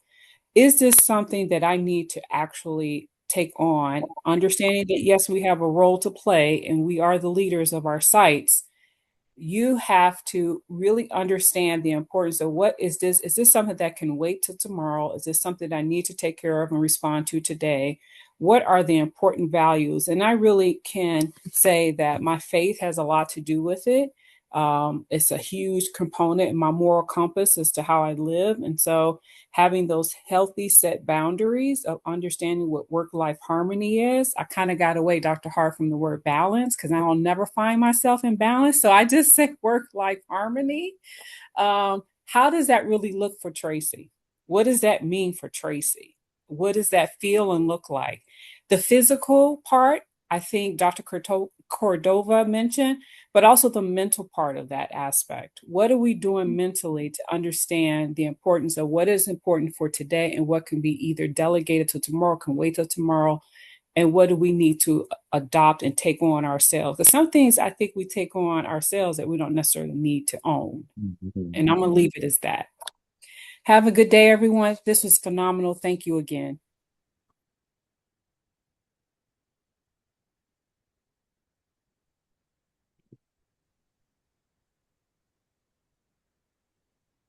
All right. I was just practicing a little wait time there. Last call. Again, a lot of rich acknowledgments in the chat. So please take a look at that. Again, thank you. We know, we all have choices to make. And you guys chose to spend 2 hours, 2+ hours with us here today. Again, we're just looking to continue to build a community here. And I got to give, again, a special shout out to Dr. Hart and Principal Harris, Mr. Cordova, for all the behind the scenes work and not just today's webinar, but the webinar we held earlier in the spring. And again, if I open invitation, if anybody out there wants to get further engaged with the Administration Commission, we do have some planning meetings in between the meetings. So again, you can reach out to me at the email that I put in the chat, either edkemp1970@gmail.com or the Administration Commission at NABSE.org. And we'd love to plug you in. And again, if you got topics for us, topics you want to present, you want to share, we know we learn from each other. So let's take heed to all the great information that was shared. I know Mr. Harris, as secretary, will push it out, some details that were requested. And I know we'll all take Dr. Hart's recommendations and learnings so that we can take care of ourselves. And again, please, some of you guys are 12-monthers, but find some time to detach, unplug, refuel so that we can, take care of ourselves, our families, and our school communities, have the best year yet. With that, I guess one final thank you to all of you. And Virginia, we know you're in the house. We have some California, Arizona. Thank you for showing up. we look for even greater folks, and we'll make sure this recording is shared with all those. So thank you guys. Let's make sure we have a wonderful summer and a great 26, 27. All right, have a Before good you one. go, happy Father's Day to all of you all. Thank you. Thank you. Happy Daddy's Day. Yes. Happy day. Happy day. Hey, hey, All right. hey. Bye. Have a good weekend. Bye. All right, bye-bye.